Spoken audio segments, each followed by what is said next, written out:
Hello, and thank you once again for tuning in to BMBBH. One more Saturday night. This is Kev, and thank you. So tonight we're gonna have a show on something that I often had to struggle with talking to people about because it's always misconstrued.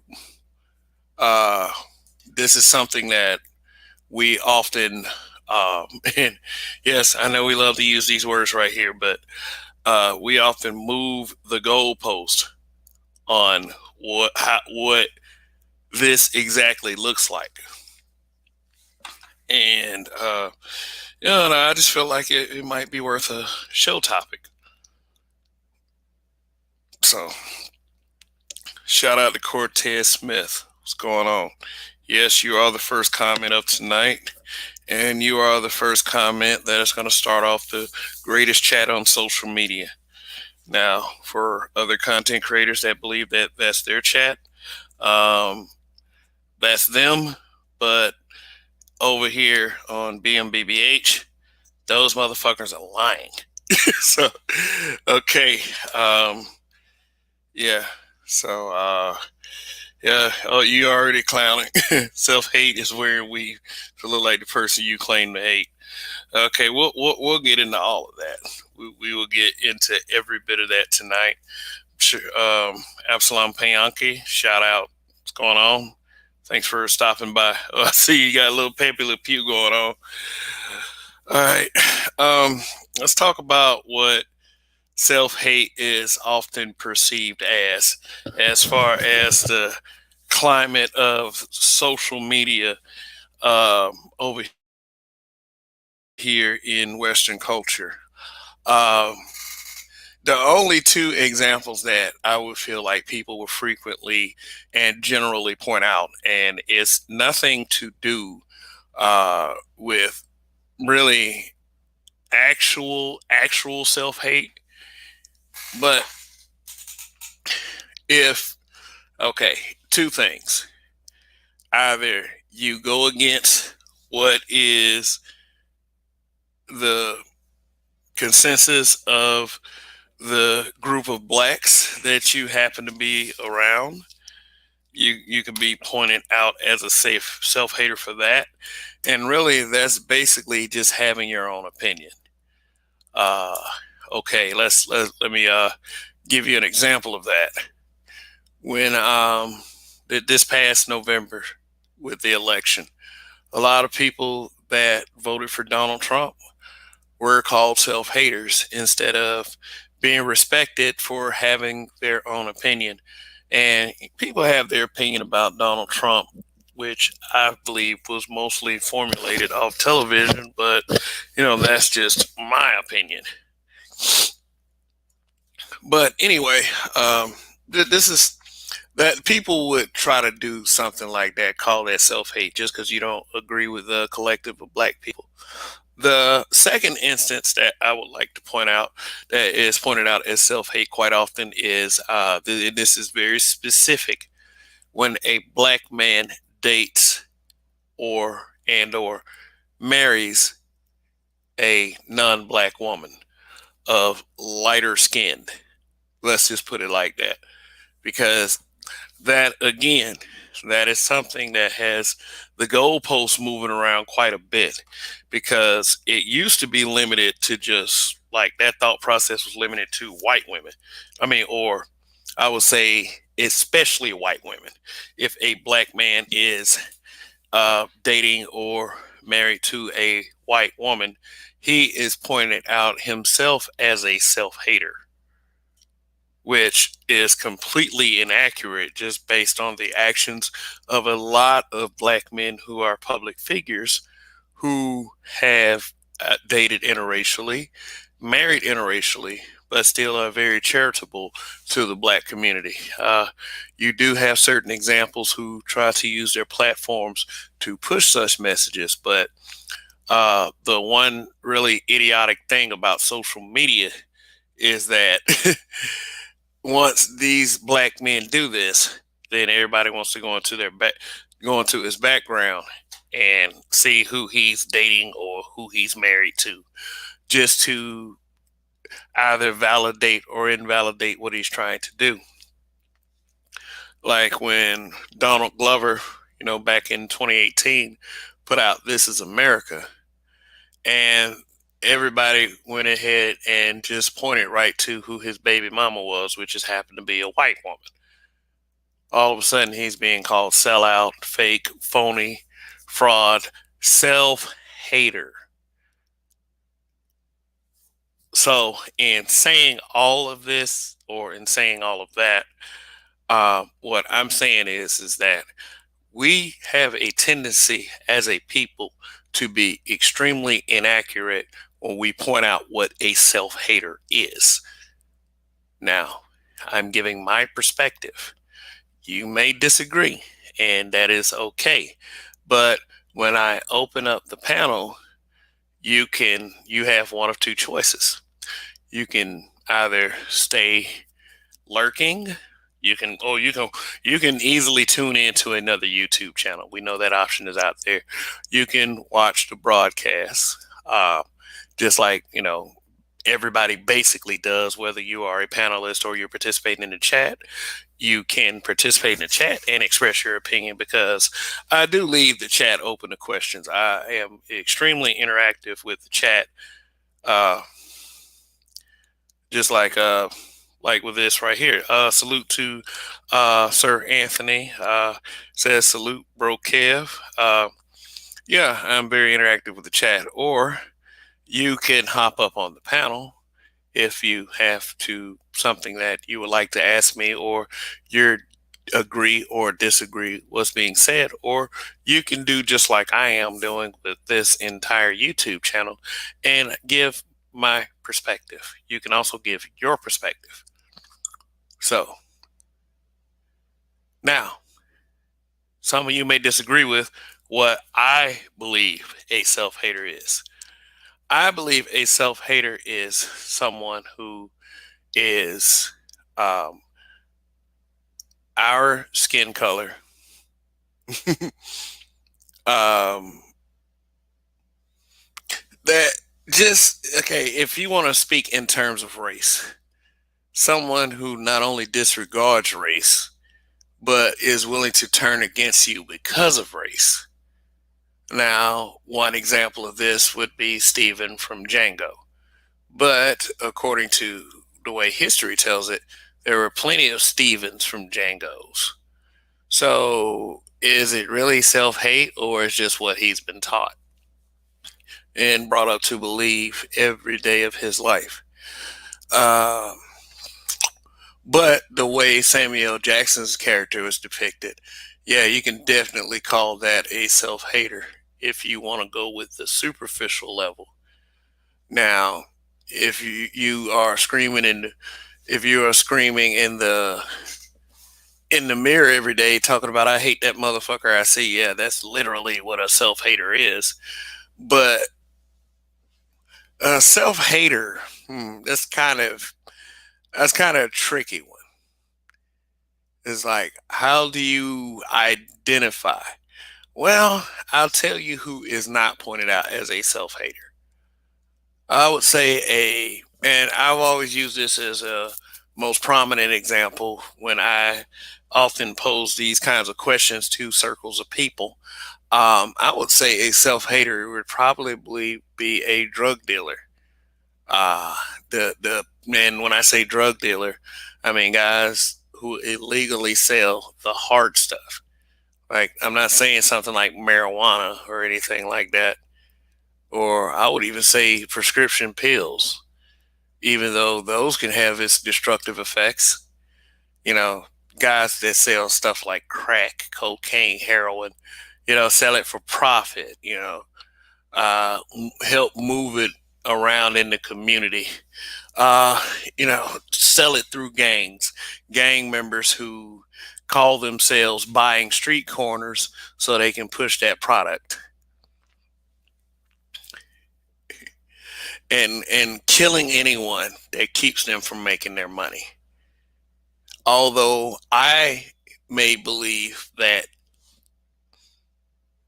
archetype in particular is a self hater who doesn't give a damn about his community, who doesn't give a damn about the people in his community, that will push a destructive product in each and one of our every one of our neighborhoods that they can possibly touch.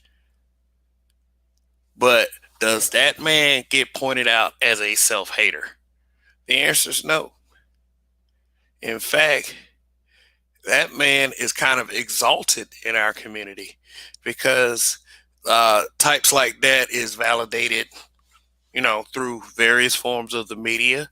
And, you can choose not to take that validation and indoctrination, but they're validated in the streets.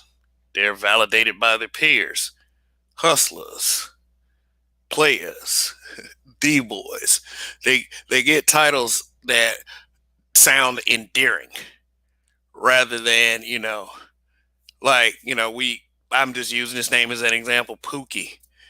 Instead of Pookie who's selling that fucking crack that he's getting from the government who plants this stuff in our communities and, destroy our communities, but Pookie doesn't care because Pookie making money.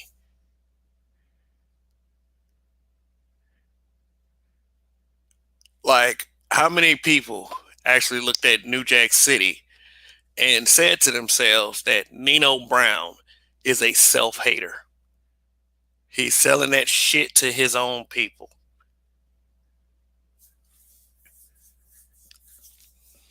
You know, I mean, if you understand where I'm getting at, you can type it in the chat. If you don't understand, you can also type it in the chat.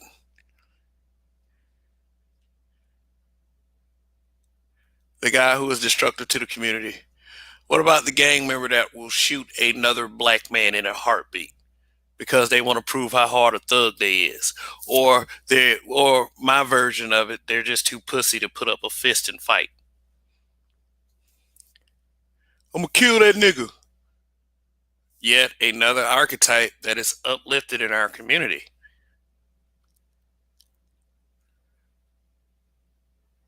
The fact that he'll kill a nigga doesn't have any effect on most of the people that he's surrounded by, as long as they don't witness him actually killing a nigga, and some actually do.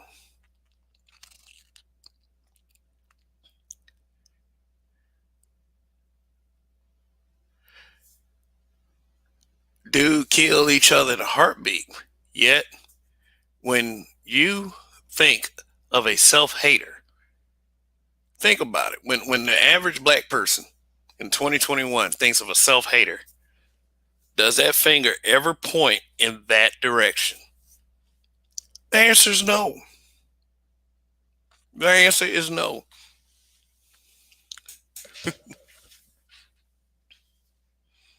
Sir Anthony, I had to go to a funeral today, brothers. Just came home about a half an hour ago. I'll be listening from the crowd. So my condolences to that family. Uh, Charles 91771. Drug dealers and gangbangers are glorified through rap music. Yeah, and people will probably reference to the rap group NWA because they were considered like the first gangster rappers. But I will always push back against such because I don't think NWA were gangster rappers, so to speak. Uh, they kind of became gangster rappers after Ice Cube left. I'll say that, but they weren't much of gangster rappers. Uh, when I think of gangster rappers, I think of when the Bloods and Crips did that did that album uh, where they had that song "Pyru Love," where they decided to call a truce. Yeah, yeah, that was literally gangster rap. But them guys that's talking about rolling the streets, making money off selling drugs, you know, fucking everybody girlfriend. and killing a nigga. Yeah, that's probably gonna be gangster rap right there. Uh, but yeah, that is true. They're glorified not only through rap music, but you have a lot, and people always default to rap music.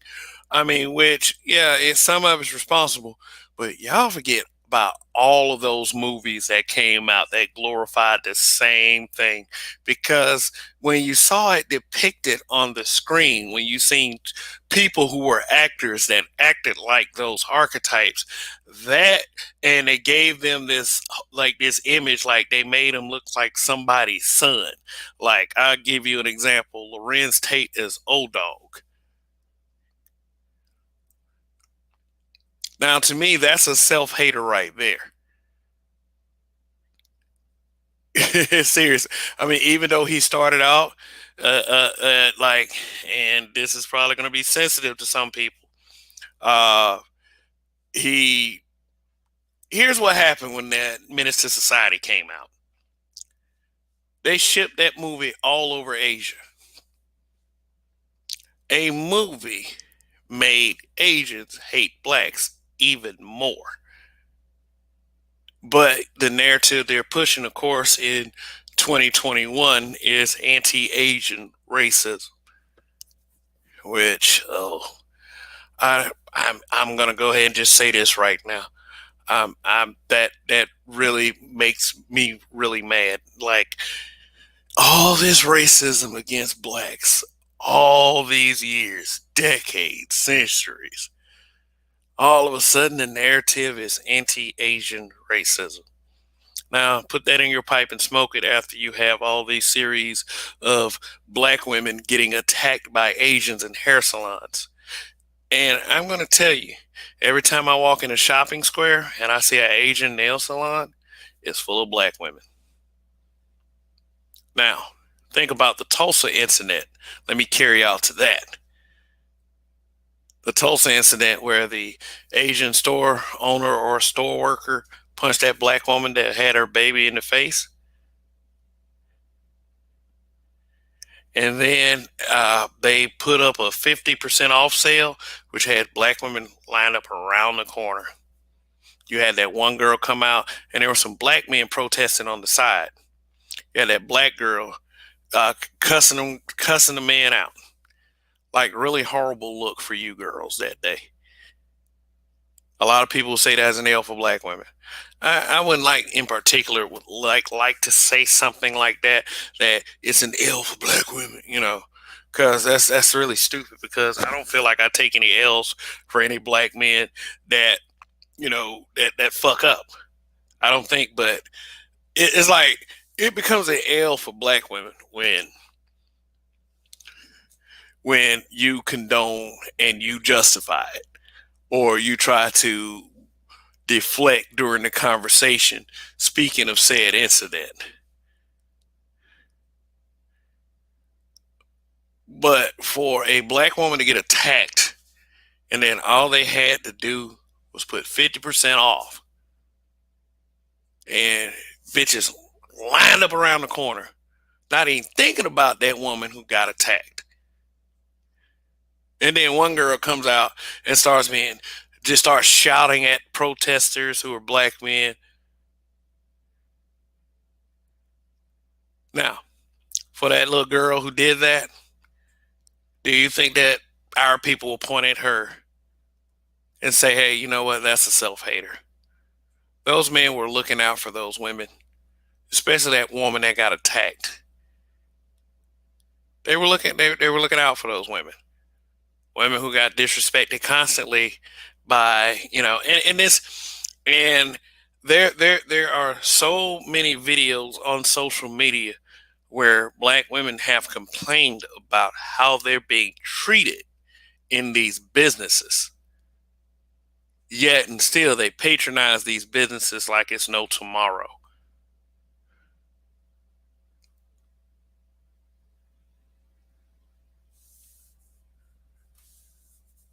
Yeah, they start pushing that narrative once we start taking our dollars away. So I'm just here to say, hey, you know what? I'm against any racism of any kind. I don't think I think in order for them to feel safe, I don't think you really should patronize their businesses. But you know, some of you like y'all hair, y'all nails done too much that you're not willing to go to a nail salon or a hair salon that is owned by a black person. So can we call that self hate? What about the black person that refuses to patronize black businesses, that condemns black businesses? That somebody makes a mistake one time in a black business, and all of a sudden it's black businesses. That's why I can't stand black business owners. That's why I can't stand them black business. See, the people who say that dumb shit, like they run into constant mistakes from non-black businesses. I can't tell you. I've often do drive by gas stations where there'll be like maybe two or three black people that are holding up signs saying that this business is racist. And you know, we don't own any gas stations. I think that there's somewhere in the United States that there's a black woman that owns a gas station because they put up an article on social media. So I mean that's somewhere in the United States. So I'm glad to at least hear that at least one of us has tried to own a gas station. But it's occasional, but I will drive by a gas station, and these be different gas stations through various black neighborhoods. Like they put these places in black neighborhoods, but a lot of the times, a lot of the store clerks they be racist as fuck. And don't get me wrong, I do understand. I do understand that sometimes we can be rude to people. We, as in black people, we can be extremely rude, whether the person is black or not. But the thing is, though, in modern day, when they're rude to us, when they are racist to us, we don't punish them. We continue to give, we continue to give up our money. Yet and still, when a black person makes a mistake one time in their business, guess what we do? We take our dollars elsewhere. We stop going to them. We say to ourselves, "That's why I hate black businesses." Could that be considered self hate? I should think so, but that probably will never be pointed out as self hate. See, here's how we are as a community. We are far too comfortable with what already exists. I'm glad to at least when in my home city of Montgomery, Alabama, for a long, long time, we had a black owned grocer named Greg Calhoun. We had the big major grocery chains, one of which being Winn Dixie. You know, for those of you in the South and those of you from Alabama, you know all about Winn Dixie. I mean, we didn't get Publix to like, I guess 10 years ago, 15 years ago, Publix and Kroger. Yeah, that kind of thing. But I was happy to see it. But he did, and I will say this, he did carry a subpar product. Now, did I necessarily blame him for carrying that subpar product? I think all of us did to a certain point, although he had got a lot of business from us because his grocery stores were kind of hood based. He had three of them, I think. Now, three grocery stores, yeah, you sitting on some cash. Period. That's just the way it is. But as I grew older and started to realize how things worked, I was thinking that wow, maybe he didn't have access to the more quality stuff. He ended up eventually closing his grocery stores and retiring from it because you know he was one of those guys that didn't have that had kids that didn't have the mind he had. So there's no continued generational wealth, continued legacy, whatever. And I hear little things here and there about black business owners, and how we're able to move about and survive or lack thereof, especially in that area. But the one thing I always felt, and yes, I'm talking about a feeling, that's for Sheed we hear, is that if we as a people had a real push to support black businesses and black entrepreneurs as they're trying to pitch their business ideas, then we will have more of a foothold in our own economy, in our own wealth, rather. But you know what? That's just a dream for right now. I think that we are far too comfortable as a people to try new and innovative things that'll help us improve on our side. A lot of us are too focused on the wrong things. Like that word I just said a minute ago, feelings. Our feelings, for some reason, on a general scale, never fall in favor of black people. We use it as a virtue signal, and we love when people who are non black use it as a virtue signal. But when it's time to make an actual push or an actual move, then what do? We check out. Here's another example: Ice Cube's contract with Black America. Now, since Biden has been elected president, how much concern did black people display for that contract with Black America? None. All we're doing is we're putting up with executive orders and out of nowhere narratives, anti Asian racism, out of nowhere. All of a sudden, this is a problem. Yeah, you have a rapper. Oh no, well, oh, Ice Cube is not just a rapper. He's an entrepreneur. He's a businessman. So I'm going to refer to Ice Cube as a black businessman. You had a black businessman who hooked up with some experts to come up with something that was the composite of the concerns of black American people. And what did we do? We rejected the idea for the virtue signaling of liberal Democrats. In fact, we went in on that guy because just the mere fact that he talked to the other political party, we started treating him like he was a self hater. And again, I've said this before, this is the guy who came up with fuck the police and the AmeriKKK spelling. This is the guy who came up with this. If you say AmeriKKK, you're saying it because of Ice Cube. Yet and still, when it came to politics, we turned our backs on the black man who wanted best for black people. Here's how we thanked him.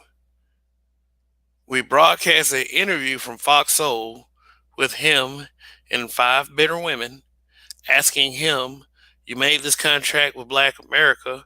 What about the things specific to black women? You know, I remember when I posted that meme. I posted that meme I think a week ago, that black women see themselves as a separate group, which I do kind of believe based on the things that I've observed. Now, yeah, if you see yourself suffered from the struggle, that you have concerns that you call yourself that you need addressing, then maybe you are a self hater yourself. All right, thank you for the cash app, Sir Anthony. Really appreciate it.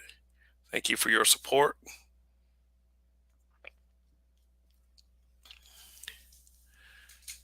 Yeah, because general consent, like general consensus, that looks like that if there's a large number of black women who actually feel like that they are separate from the group, which means that when you refer to black people, that you have to say black people and black women, or according to Vivica Fox, black women and black people. The ridiculous part about that whole thing was they didn't have one single fucking idea to present to Ice Cube. Because, see, according to Ice Cube, he thought that, hey, you know what, if I said black people, that would include black women. Little did he know of the stupidity that he had to face that day, and the stupidity that he had to face from his own people, especially on social media. So we sent a clear message that anyone that tries to help in the black community that are black, that we're just going to hate them. And that right there to me is a massive scale of self-hate. When you want others, especially whites, to do it so bad that black people can't even be proactive for ourselves, that's some self-hate that needed to be pointed out.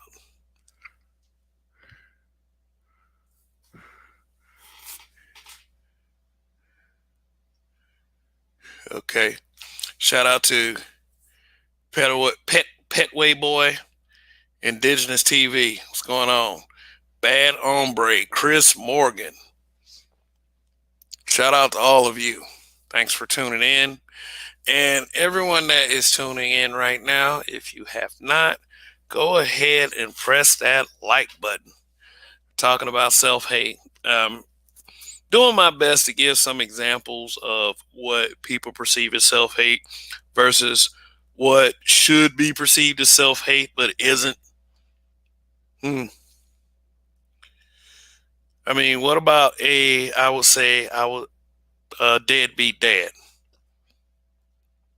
Now, deadbeat dads are used as shaming tactics for black men who speak. And let's just keep it as real as possible. That's what it is.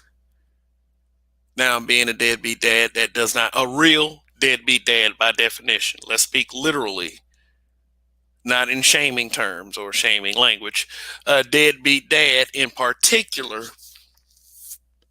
a guy that goes around just nutting in females and creating children and not taking the time to be a dad. Granted, excuse me, he's some dusty ass dude that couldn't afford to take care of the kids anyway. Now, a lot of people are going to ask themselves, why are women allowing themselves to be impregnated by a guy like that? Now, I'm telling you right now about a question like that. That question only makes sense. But I mean, if you're just going around impregnating women, refusing to raise the kids blatantly, if you're blatantly a deadbeat, I would say you're a self-hater because you're contributing to destruction.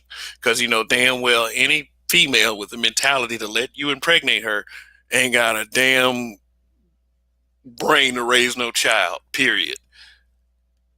You're setting children up for failure. That should always be seen as self-hate, especially with these stupid moms out here who act like they can't raise a son. I've seen several women say, I refuse to raise a son. That should be self hate automatically right there because she's a woman. And yeah, I kind of do believe that without some kind of male influence, that there's very little chance that the kid will turn out good if he just under his single mother.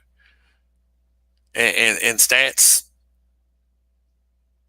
reflect that. I want you guys to understand that. But, these bitter, ignorant, idiot females who just happen to be moms that refuse to raise their children, hey, yeah, they should be self-haters. I feel like if you're a parent at any level, if you care about your children, you will do what is absolutely best for that child.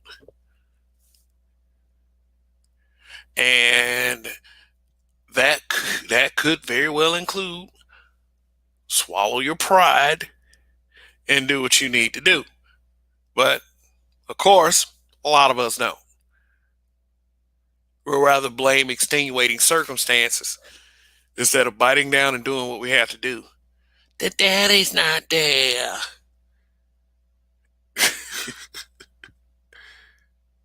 It's like, okay, what the hell did dad not being there have to do with you raising your kid?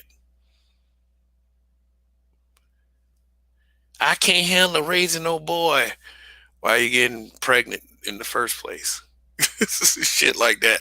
It's common sense stuff. Anyway, let me see how many likes I have. Mm-mm. I have 23 likes, and I have 22 watching.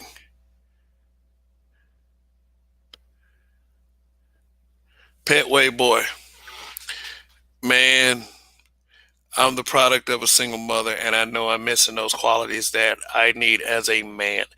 I mean, the first step. I mean, you taking the first step, you realize something is missing. But I've always said that once you reach a certain age and you're able to identify a lot of your problems, then you have a chance to work on them because you have first the mentality to identify that you have a problem.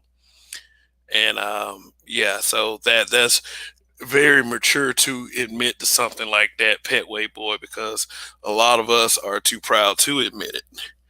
And and sometimes we don't want to throw our parents under the bus. I mean, that's completely understandable. So, uh, why Skinner Man Cave? What's going on? He said, "Would you support soul food in the hood that's not good for you, or go to Whole Foods?" Uh, hmm. Wow. Yeah. They said, "Would you go to Whole Foods?" Uh, shoot. You can support both. Actually, if you want to. I'm not saying don't support non-black businesses. I'm what I'm saying is that you can support black businesses. There are people that would just discard black businesses based on one bad experience. And I do feel like that's ignorant. You can support whatever you want to support. Is I would rather find that find a black business to take care of every one of my needs, but let's just face it, not enough black businesses exist. So what I was suggesting earlier, and I think I said this in more or less words, is that we do need to support the few business owners that we have and support anyone that wants to get into entrepreneurship, and I know that might be easier said than done. Shout out to Rogish the Buildmonger. I see you down there. But to just discard a black business just because you had one bad experience at a black business, like I dated this chick that was a school teacher back in 2008, I think. And we went to this black owned pizza place.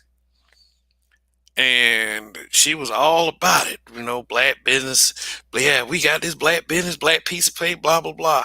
We got home, the pizza was slightly cold. She wanted me to go all the way back up to that place and yell at that man about a pizza that had to sit in the car for a little while. I was like, you don't get your fucking ass out of this bullshit. Like, what? Like, the hell is wrong with you? You just got through piping about old black businesses, and then the first thing you want to do is shit on the man. But let me put you like this. But let me put you like this. I will say this. Yes, black businesses do need to be held to the level of accountability in order for them to be taken seriously. I do understand that. I don't think that you should take a subpar product from anybody. But if you're going to treat a black business like shit because of a subpar product, treat all those businesses like shit because of subpar products. Like I said, Think about the one time you got cold food out of IHOP. Did it stop you from going to IHOP? What about Waffle House? What about the first time you got cold food from there? Did it stop you from going to Waffle House?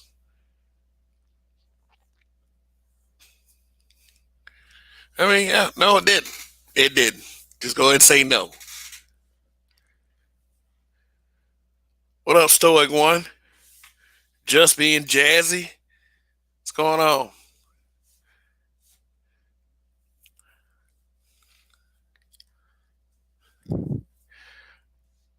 Now, could I be saying there's a little self hate in all of us? I had to actually purge a lot of self hate from myself because I would catch myself saying this a lot. Black people. Oh my God, black people. Yeah, I still catch myself saying it a lot because of some of the logic that we have to observe coming from our people. And then you can't help but to say it sometimes. But as far as general stereotypes, I had to slow down on that because, you could easily get sucked into the whole self hate thing and not even know it. Or you'll try to validate it as much as you can. Excuse me. Find a way to explain it.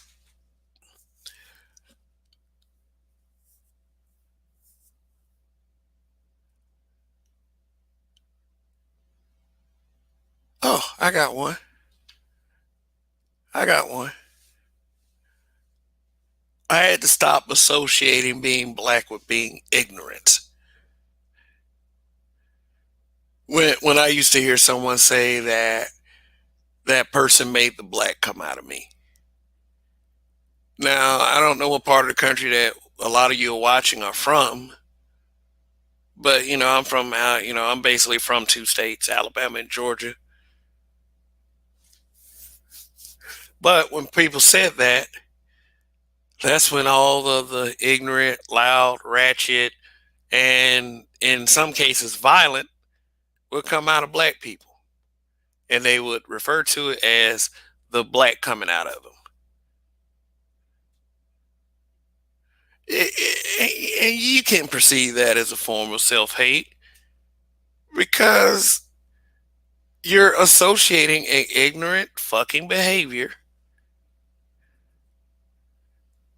that causes you to look not only look like a fool, but sometimes end up in a cell and you associate it with being black. Yet none of those people are ever told that you hate yourself for associating us with such a stupid ass fucking behavior. Why do we do this? Why do we do this? But the only instances of self hate that most of us, a large majority of us, only want to point out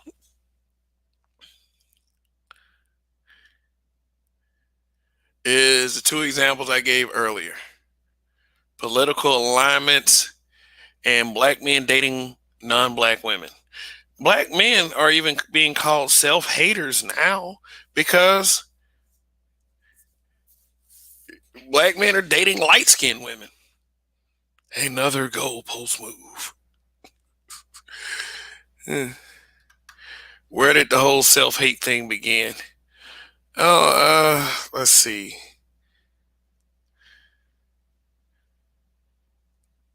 Bad hombre, this is disingenuous. Okay, he. Bad hombre has the right to, you know, has the right to their opinion. So I mean, it's all good.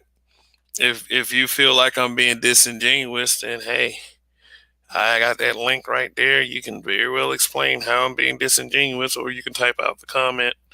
Yeah, or you could not answer my question as to why you think that this is disingenuous, but okay.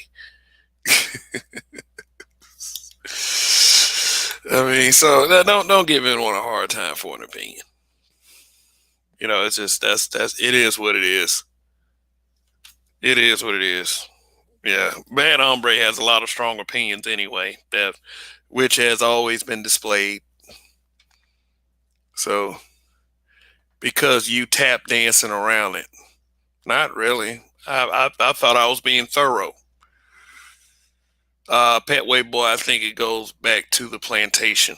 Uh, okay. Well, you want to start talking about the Willie Lynch letter?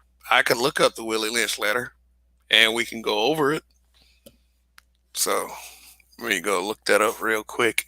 A lot of people say the Willie Lynch letter isn't fault. It is in fact not true. So, but when you read over it, it's so prevalent. Willie Lynch letter, the making of a slave. I just want it to.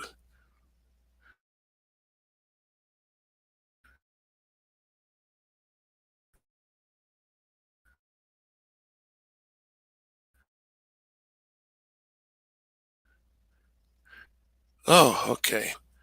It's quite long. Said a break up. Yeah, it's long as fuck. I ain't finna sit here and read out the whole thing.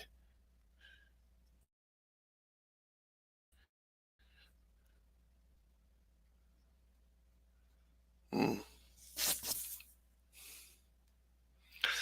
Oh, okay. So that's what you're worried about. You're worried about me glossing over the fact that black women are you feel like that the black women who support that kind of thing are the self haters who push like well, I mean, yeah, I would say black women have more abortion than live birth. Mm. Uh, Long Tongue Song. The Willie Lynch letter actually is a document on how to control anyone, but it's based on tactics used in slave experience. Yeah, if people doesn't think that slavery was sort of an experimentation of the how to keep us in the mental condition, because I think that they knew that the physical condition would run out sooner or later because you would have these slave rebellions start to pop up and this is why things like the Willie Lynch letter or that speech that took place supposedly that day that led to the Willie Lynch letter, um, that's why they did stuff like that. To psychologically fuck us for hundreds of years. Damn. I mean, it said 1,000 abortions a day. No, that's genocide. Willie Lynch tactics are now used for COVID. Mm. Yeah, what's going on, Rogish? Chilling, man, chilling. Very interesting Yeah. topic. What did what's the name say? Why they thought you were being ingenuous because of what? Oh no, he might be trolling, but I think he's saying he's glossing over the fact that I'm not really bringing up the abortion part of it. Like, I have like self, Well, not yet. I mean, I damn, yeah, yeah, you was naming shit. You just didn't get around to it yet. yeah. I was giving various examples. I mean, Yeah. abortion. I would say definitely if you are pushing the genocide of our people, I would like because I think I defined self hate as anything destructive to our community. But And it fits. It yeah, fits. yeah, but it's like the whole abortion thing is a double edged sword because we're How? getting a lot of we're getting a lot of kids who are born that are not being raised that cause a destructive uh, kind of Right. way of life in our community. So I'm not saying that they are aborting the wrong kids because Right. there's no way to point out which kids are going to be good and which kids are going to be bad in the nursery. Nobody goes in the nursery and points and say, "Oh, that's going to be a little serial killer right there." But Yes. Not yet. It's coming. Uh, yeah, yeah. You know they're gonna do that The Minority minority Report. report shit. You It's know, coming. you know. But I do get what you're saying. I do get what they're saying about the abortion. Yeah, abortions have been at a phenomenally ridiculous rate in the black community. And if they don't get us that way, they get us in the way of not raising the little motherfuckers when they get here. Is Right. is irresponsible, reckless thought behavior, I, and I it's mean, when you gotta okay, you gotta take into consideration though. See, nobody like to take into consideration that niggas is the people that was bred, man, and you know what it means to have been a people that were bred. People just think, oh yeah, well they took us as slaves and they made us work. No, they ain't made you work. They also made you fuck. They made you fuck a lot. yeah, yeah, yeah, yeah. They were breeding. Yes, the They distorted shit. they bred you like an animal. Hmm. They bred you like an animal. The motherfucker said, all right, this is the And golden yeah, goose, this is the golden fox, this is the golden parrot. All of them start fucking. Give us the gold. yeah. You see that buck over there? You put her with that large breasted mammy over there, Yep. and yeah, produce a lot of little strong slave babies. Yeah. Like they literally thought of us as stock. Yes. Yeah. So As, so so so an aspect of the mentalities or the broken aspect of the mentalities that come from that. I mean, a lot of people don't like to point it out, but you know, the whole self-hate thing. People would say it started with slavery and stuff. I think it started with slavery with us, but for so we'll say melanated people as a whole, or deeply darkly melanated people as a whole, yeah, it's something before that, because you got that tribalism shit that go pretty far self with, hate, self yeah, hate starts from a lack of self worth. self hate starts Like from lack of self worth. from a lack of self worth. I mean, think about it. Yeah, Think about constantly being badgered for being black all the time.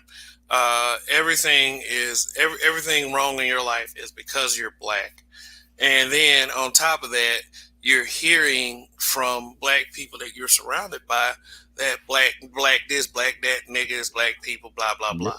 yep, It, yep, it's a lot of these guys that that are 12 and 13 that kill other black guys have no they have no value in human life, period, because they were treated a certain way. They were never valued themselves. You know, it's like the worst thing that can happen to some of these sons around here are their mothers. You facts. ain't you ain't shit. You look just like your daddy. Or if they don't tell you, they're looking at you They with that looking look at you that like says that. that. I done got that look before from my mama many times. At first, I didn't know what it was, but then I'm like, why the fuck is you looking at me like that? I think it was like seventh grade and shit. And Yeah. like, what the fuck? Oh, okay. You look like your daddy. I'm Yeah, like, I mean, oh, okay. Yeah.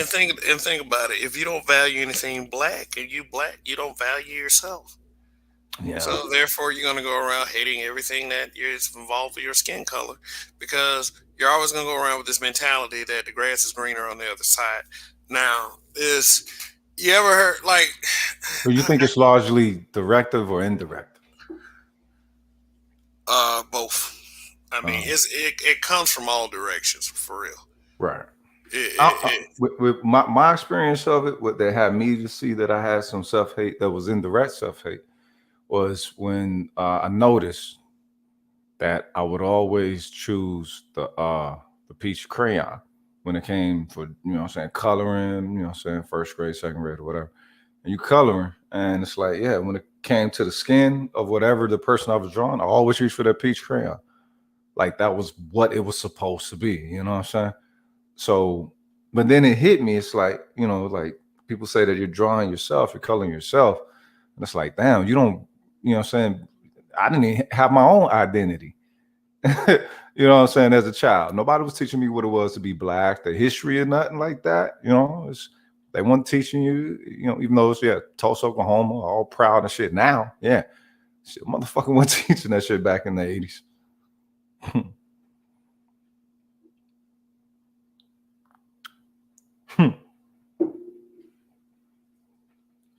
The peach crayon. Yo, you might be on mute, cuz. Yeah, headset sound. Yeah, damn it. It's like it's almost like you know, I always tell I'm talking, but it's like, He deep in he's deep in a soliloquy, you know. So like, God yeah, damn, this shit over. yeah, yeah, yeah. But yeah, man. Last night show, my song, like my last night show title, "I'm Sorry, Mrs. Jackson." Uh, yeah, a particular content creator had put up a meme that says exactly that. It's "I'm sorry, Mrs. Jackson." You know? Mm. I mean, so he put that up a couple hours ago. So hey, you know what? Yeah. At least I can Trendsetter. say what? Trendsetter. Trendsetter. Yeah, trendsetter. But yeah, we got some interesting comments going on down here. That's what they're Let's saying. see. A long tone son, self hate began with the talented tenth. Yes, yeah, I said it. Rogish, do you agree with that? No self-hate to begin with the title of the 10. Because it wasn't self-hate. I used to think it was. I really did. I used to really shit on the boys for that. Um, but you gotta take into consideration though his allegiances or shall I say his value foundations deeply rooted in say Europeanism and everything. But in the aspect of the talented 10, you also had people like, what I'm saying, what's her name? Harriet Tubman, they said that she says she saved hundreds, could have saved thousands if they only knew they were slaves and everything. Well, take into consideration that type of slave citizen being present. What was the numbers of that? What was the numbers of? She said she could have saved thousands. So that meant that what I'm saying, the comfortable motherfuckers was in the higher numbers. So an aspect of old dude talking about the talented 10, perhaps that's what he was, what I'm saying, and his colleagues were perceiving, looking at those current, what I'm saying, black populations. Like, wait a minute, they're seeing a little bit more, mental deterioration in certain areas or whatever. I don't know for the time. And now in this day and age, I gotta say, yeah, I kind of go along with the talented 10. Niggas is stupid out this motherfucker when they don't have to be. You know what I'm saying? It's a whole lot of chosen, willful ignorance going on with black people right now. That ain't got shit to do with no fucking white supremacy. So, yeah, talented 10 ain't all that bad. You know what I'm saying? I prefer the talented 30 or whatever, but it is what it is. Hmm. Headphone, dog. Headphone if you're talking. No, no, no, I wasn't talking. I wasn't talking. But yeah, man. Does there need to be a leader class amongst us since Yes. Yes. ignorance reigns supreme? Seemingly, I Mm. mean, What's, uh, what's, what's the logical thing to do? I or, mean, or or die the fuck out into obscurity, into yeah, ignorant obscurity. Yeah. What the fuck? establish some kind of control within ourselves and our people. I would Yeah. say. I mean, I'm with that kind of thinking if it Yeah. will quell the ignorance. But like a lot of people don't think like that. A lot of people think in terms of emotion, what makes them upset, as opposed to the right things to do. Ultimately, even if it does make people upset. Yeah. Yeah, well, I mean, the thing is, it's about having a proper balance, and what would give us the proper balance. And let's say, okay, with the whole self-hate thing, they say that you don't have to, say hate others in order to love yourself, right? Um, I would say in context though, being black, and have you ever watched a comedian, or have Yeah, you ever listened to uh, a comedian try to deliver a context, and you can tell that the audience is all white? You could, what I'm saying? You could tell that they ain't showing the audience or nothing, but the energy on their face as the camera's on them, and they're searching for the energy to connect with this audience. You can tell, okay, the audience is all white, and no matter how good that comedian is, if they're one of the greats or whatever, they get that little, what I'm saying, nervous nexus for about, what I'm saying, a split second or so. But they're masters, so then they can move on. But that right there, not having the freedom or the personal freedom to actually just like dive into some, you know what, fuck y'all. We should have the right to, you know what I'm saying, to be like, okay, well, you know what, fuck y'all. All of us ain't gonna get there or whatever, but I mean, god damn, permit some of us to be able to feel that element of humanity. It's like, do we all gotta be the shuffling javelin nigga? You know what I'm saying? Do they can't some of us just have some overt fuck you for them and just feel that amount of freedom with it? You know what I'm saying? Is it that black folks don't have that? They won't give themselves that because then, you know, say the whole cultural thing comes up, and it's like, nah, let's just say just some individual human shit. You be able to tell yourself, you know what, in your own way that you want to, you know what, this is fucked up, and this is fucked up to the point where I can make some harsh judgment. But they won't, you know, and in regards of that, you know, kind of, you know, give themselves a little bit more open space to possibly, you know what I'm saying, excel themselves, enrich themselves to the point to where they, you know, excel or elevate their vibration or whatever that shit's called. You feel me? Yeah, yeah, definitely. Cause I mean, just being in a conversation with some of us and some of the logic that we co-sign with, Yeah. I was like, I would say that if you put all of these people in our own country and you gave us everything we needed, like, I mean, I'm talking about stores, fire departments, police departments, all that other stuff, and it was all black, but everybody had that mentality, Yeah. society would burn down. Right. Period. There would be no, Right. I mean, unless you had some great minds to point them in the right direction, they eat each other. Right. They would eat each other because every little thing it would be an emotional meltdown. Yeah.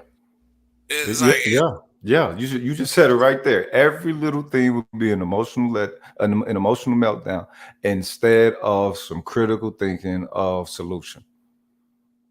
it ain't got. I mean, survival don't have anything to do with your feelings. No.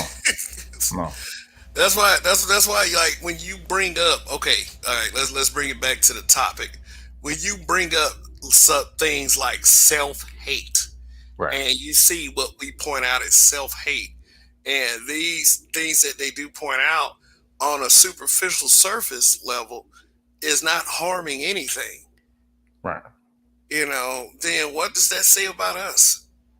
If you Go said it ahead. again, if you point out self hate and the things that you point out is not even harming on the superficial surface.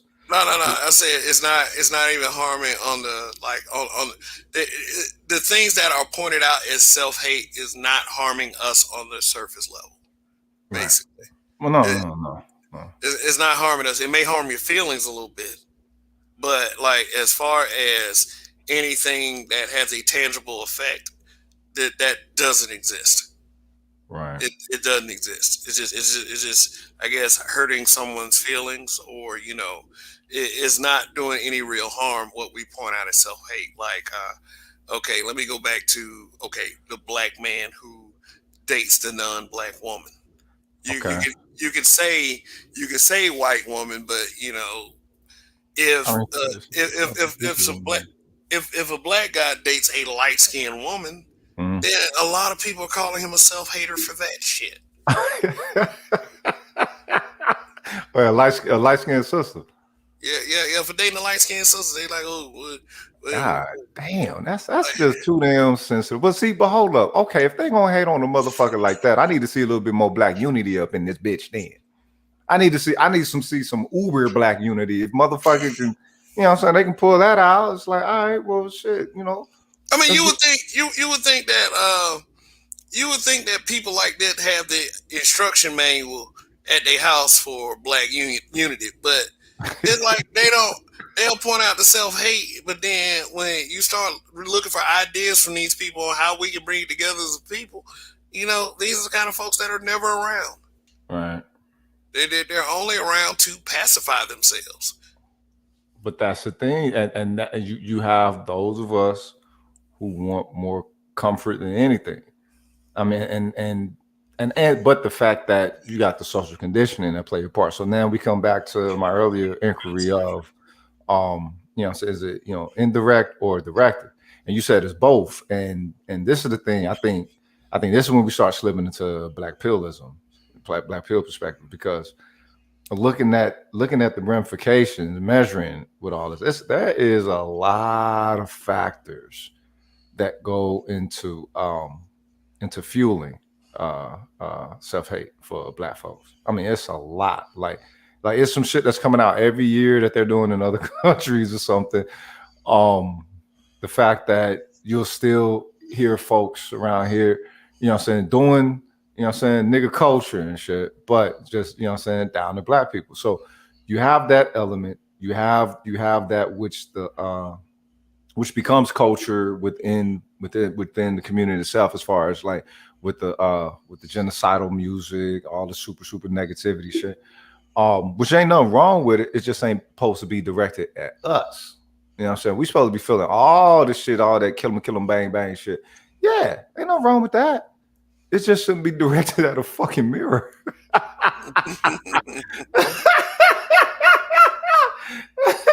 You know what I'm saying? So it's a lot of factors involved with that shit, cuz. And this is the thing though. This is why I don't think black folks are ready for that shit. Because when you got black folks talking about on the aspect of, yo, this is how we can get on some, what I'm saying, more familial type shit, sister brother type thing. People don't want to hear that. You know what I'm saying? That's considered corny. Or that's considered what they call it. Or you acting woke or all this other shit. And it's like, wait a minute, cuz you take away all them the whatever term people have for those who are seeking for black people to have some type of camaraderie, what I'm saying, a autonomous community, whatever, right? You take that shit back 10,000 years. What do you call it? You take that shit back 10,000 years and look at them, what I'm saying, societal and national circumstances. You wouldn't have no choice but to be on some unity shit, but to be on some us and together shit, right? But motherfuckers is comfortable here, what I'm saying, in the United States.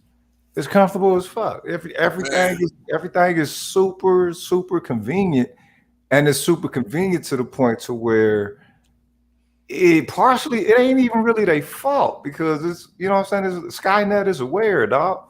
So this shit is operating like, though, like we think we got enemies of, oh, these people are against us, whatever. No, it's the motherfucking. It was the people who was running the system. We'll say that, right? But now those people are being consumed by the system itself. So it ain't even really like, oh, okay, these people are an enemy and all this old shit. It's just more along the line that things have become so convenient for everyone that just so happen to be intertwined with some fuck you nigga shit. You know what I'm saying? When it comes to the United States, that's just the way it is, even for black people as well. And it's been like that for fucking ever. I mean, it don't seem like it's ending. Um, I don't know. That's like I said, I think this when we slip, slip into black pill realm, because them factors, dog, them factors are super heavy. You know what I'm saying? yeah. I don't know why. I wonder why picking on the smart people is never considered self hate. Intelligent people. Like, not really so much picking on them, Right. because a lot of people get picked on for a lot of various reasons. Some of that shit be out of fun, but really condemning a person and ostracizing them just because they don't involve themselves in activities of niggerdom, Right. wouldn't you consider that a self hate because you're trying to bring down someone that could be productive for your community? I wish I And knew. I wish I knew saw it as that when I was younger, because I was one of the motherfuckers that had to fight to defend me being able to read a whole lot of books. You know what I'm saying? That was for real, because everybody talk about all this bully shit. You know what I'm saying? They talk about that with them, what I'm saying, gender dysmorphic motherfuckers. Yo, the very first, and there wasn't no campaign for us. The very first bullying that people had to deal with was the so-called nerds. And nerd ain't really had shit to do with no motherfucking comic books or cartoons. Nerd had to do with shit that wasn't cool. Comic books was cool. Cartoons was cool and shit. Nigga, science was not considered cool. And the motherfuckers knew, what I'm saying? Yo, I was reading science books and, what I'm saying, do your own experiments and shit. I don't know. It was just weird. It's like, y'all want to fuck with me for wanting to learn more about the world? it's you know what I'm saying. It didn't resonate as self hate. It resonated more as almost like zombieism. You know what I'm saying? It was like some Twilight Zone shit. It's like you send us to these schools, you tell us to learn as much as we can, and you got to learn for this. But when you show that you're an efficient learner or a very, very high efficient learner, then it becomes a negative for those who told you to learn. Hold the fucking phone, cuz. All right, wait a minute. You want me to learn this shit or not? I've been fighting you motherfuckers. You know what I'm saying? For trying to get these B pluses, bitch. What the fuck? we, we we blacks are stereotyped so much as thugs and criminals, but then when you don't meet that stereotype, man, that dude he a lame. Man, Yeah. he don't want to go out there and do nothing like we do. You know, it's always a contradiction. It's like you motherfuckers don't you choose one way or you choose the other one. You know, you can't have both. Yeah. But okay, so in that regard, we come back to something I say a lot now. Perhaps we really should go into a perspective that we ain't the monolith that we want to be and can't be the monolith that we desire to be. Maybe not yet, maybe later on down the line, but shit, right now, man, that zombie bubble is hella thick to try to penetrate. Yeah, and it's almost impossible for a black man to bring the community out of it, Yeah. whether he had qualified for it or not. I mean, it's the thing is, what helped me to see is that it has to be valued, but black people choose their values based off of what the society says it will, you know what I'm saying, receive of them majority of the time. You know what I'm saying? It's not values that they create themselves, adopt themselves. You know what I'm saying? A lot of folks just won't stand on it like that. And, you know, so people want to be a part of the whole thing, you know. I mean, what really showed me that was when you started seeing niggas rocking cardigans, right? You remember niggas? You remember niggas rocking, rocking cardigans and shit? I'm like, wait a minute, cuz this shit is really getting ready to take off. Some cardigans, some tight ass fucking pants, and the way it took off, I'm like, wait a minute, cuz niggas is really rocking this shit. And you know what I'm saying? And I can understand if you had regular cats rocking it, okay, whatever. But when you see the so-called thugs and the hard rocks, the hard cats, it's like, really? Nigga, cardigans? All right, then. And it wasn't the fact that it was a cardigan and some tight pants. It was the fact that whatever was presented, you saw that shit just take root and boom. And so it's like, okay, well, clearly, a sense of self identity, a sense of self development. You know what I'm saying? It is the whole self thing is distorted. Oh, this motherfucker. Why you got this cat up, cuz? Nigga, I ain't trying to be mad at police today right now, cuz for real. Because that's an example right there of a self hater. God damn, nigga, that's wow. Nigga, That motherfucker was vile. if there was a Black Webster's dictionary, oh yeah, his picture would be right next to that. That cat and that other cat, the other cat that talked with the muffle, them big ass eyes, and I don't know his name, but he always interviewing people, and he'll piss you off in 10 minutes with his cooning and this self hate. It's like really Jesse something. What that motherfucking name, bro? To my Jesse Lee Peterson. That motherfucker.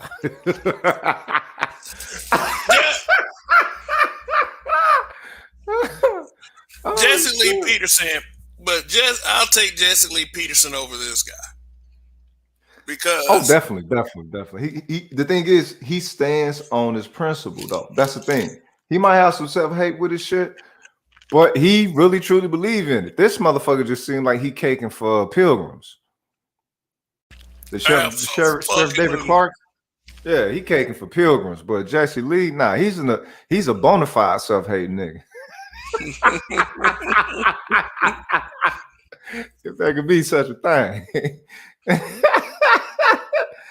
That's a son of a bitch and a half right there. I Bruh. cannot stand this motherfucker here. Nah. Nah, Oh, it's make you wonder how cats like this actually, you know what I'm saying, like are actually developed. Like okay, okay, so look, I can okay, you know, so I'm pretty sure that there's levels and gradations to you know what I'm saying, the coonism or whatever, you know what I'm saying? So but he is direct. Everything that he says, if you love yourself, he's going to piss you off. He's going to piss you off because he'll deny blatant blatant empirical data of police terrorism.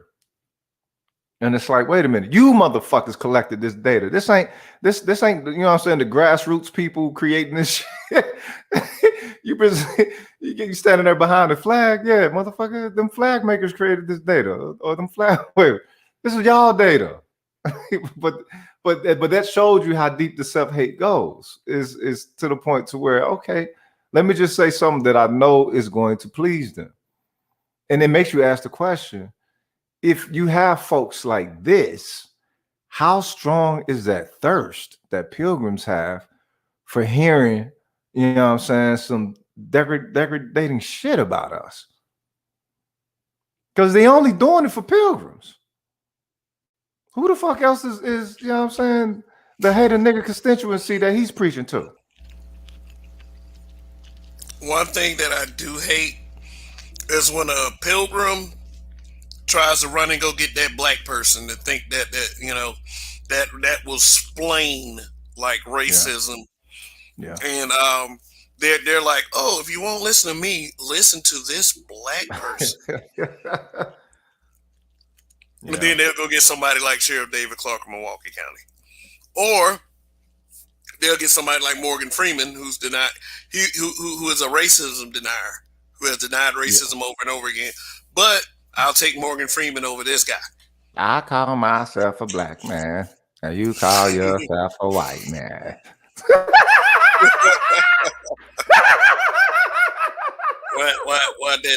What did the fox say?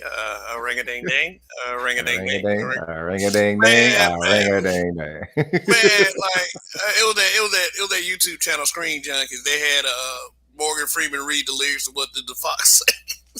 Oh, word. Yeah, yeah, that actually happened. Now he read it just like that. A ring a ding ding, a ring a ding ding. But I think Morgan Freeman spoke like when he said stuff like that. He spoke more as a disconnected celebrity rather than a someone who is a obvious. I don't care about you niggas. I love the police and my non-black wife. you know, But this, hold up. My shit is. I'm mute for a minute. Hold up. yeah, but yeah, this guy definitely like he laid an impression on me. Like, okay, if I could pick anyone to be a self hater, I would pick this guy right here, Sheriff David Clark of. Well, I think he's now former Sheriff David Clark of Milwaukee County because not only did he have such a strong opinion against, that you sounded like was in favor of police brutality, he let people die in his jail. The guy's inhumane on top of all of that. See, now that's that. Okay, so when you're dealing with law enforcement, um, there's a higher amount of accountability on them. And this what makes it delicate. This what makes it delicate because I'm a natural born protector of my folks. And everything that folks think that the police supposed to do as a child, that's what I was always about. Just a little bit more rooted in finality than the average warrior. You know what I mean? But when you're dealing with law enforcement in this country, law enforcement is attached to the culture of this nation. That's one thing that a lot of people don't either take into consideration or like to take into consideration. And the culture that it's attacked to, that it's attached to, is, you know what I'm saying, on some anti-black shit. So to a degree, I think within law enforcement, you have to have a certain degree of, you know what I'm saying, self hate or anti blackness, or self hate that they can masquerade as anti blackness. You know what I'm saying, to appease, you know what I'm saying, unmelanated ranks, if you will. Oh yeah. What do you call this kind of guy right here? You call him a what? A bootlicker, Ah, a buck dancer. I don't know, man. Yeah, you know what? But bootleg. Professor Black Truth will call him a bootleg. These black bootlicks. uh, yeah, yeah, but he's definitely licking boots. That's why I said okay, so Jesse Lee Peterson. I might not like that cat, but game recognized game. I gotta respect his gangster because he is, what I'm saying, speaking on what he believes. I have there's no doubt that he's saying it just to please anyone to me. It's like, nah, this is this cat's character. So even though I might disagree with him, I mean, shit, you want honey, you want honey. You know what I'm saying? When Goku first met Vegeta, he wanted a really, really good fight. And a certain level of respect there. Just like with a Klansman or something. You know what I'm saying? If you ever met a Klansman and they 100 with you, you're like, all right, thank you for that bit of really, really extreme, what I'm saying, truth and honesty. You know what I'm saying? Because you don't normally get that from pilgrims. So it's like, I can respect on that level, but you know what I'm saying, on the side of the field, fuck you. But yeah. This cat, bootleg, I don't know what you call him, bootleg, bug dancer. I don't think he's a bug dancer. Um, who the bug dancer? That's that owl. Okay, so what's his name? Owl somebody? News cat. You know what I'm talking about? You ain't talking about Al Roker, are you? Owl Roker. Okay, so let's say that, what I'm saying, from time to time he would do a little bit of bug dancing, right?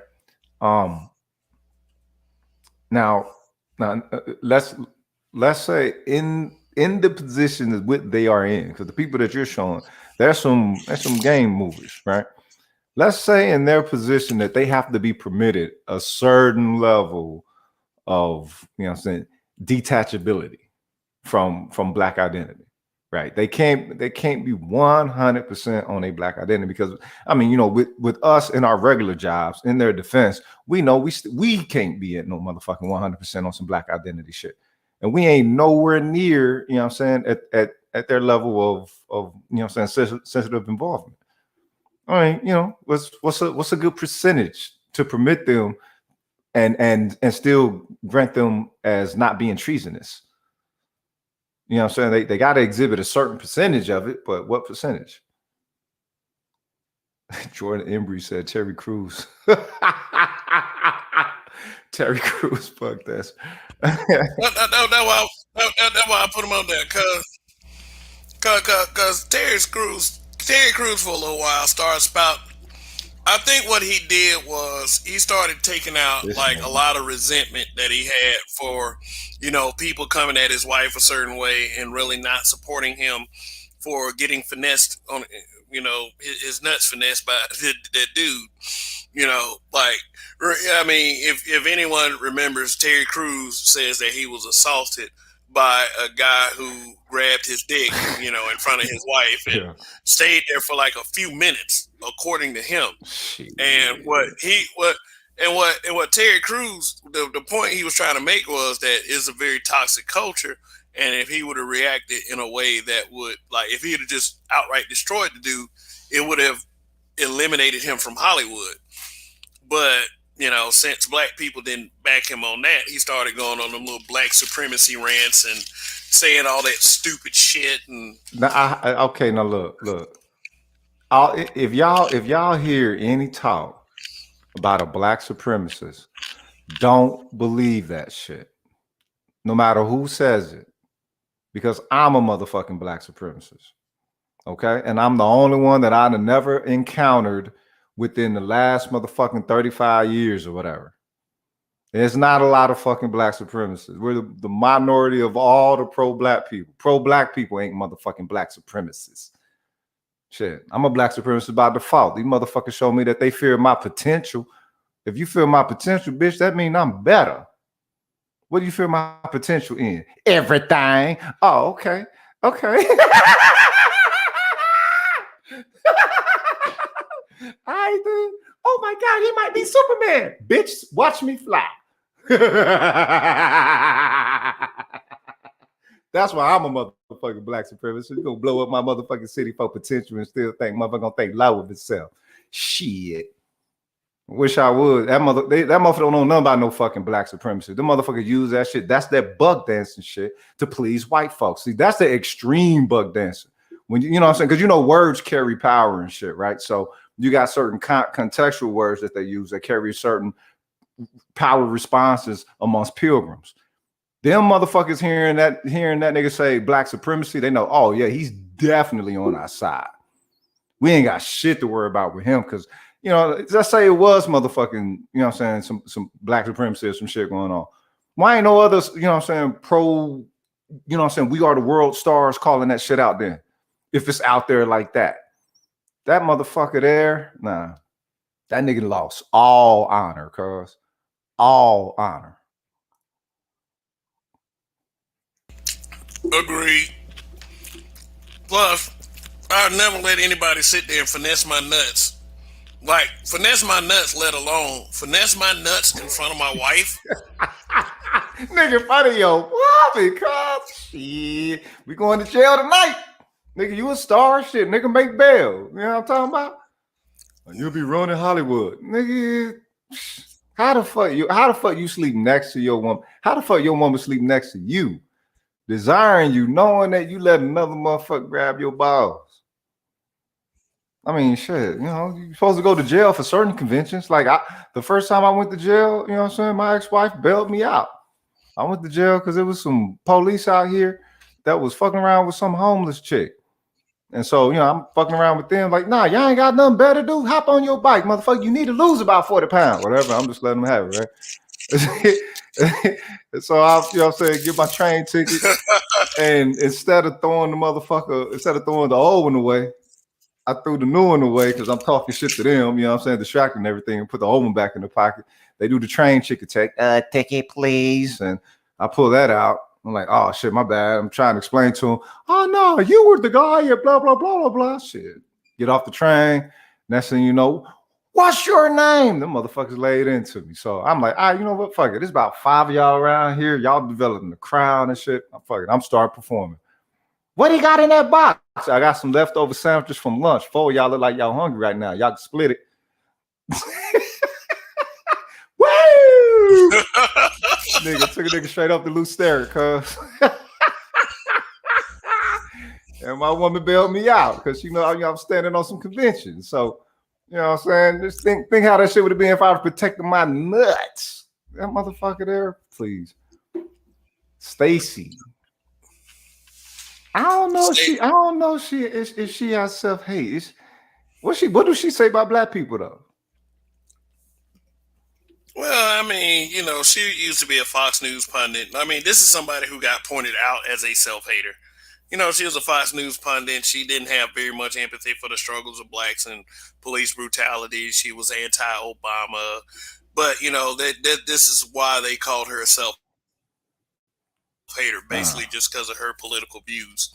Now, you know, she divorced her white husband, who is pictured there, like in the second row. Wait a minute. Let me. I'll scroll That's down who too she far. married. Uh, yeah. Oh, Dweebenheimer. Like, have these sisters tell it like they always get the most chiseled chin guys, but these are the kind of motherfuckers they be marrying right here.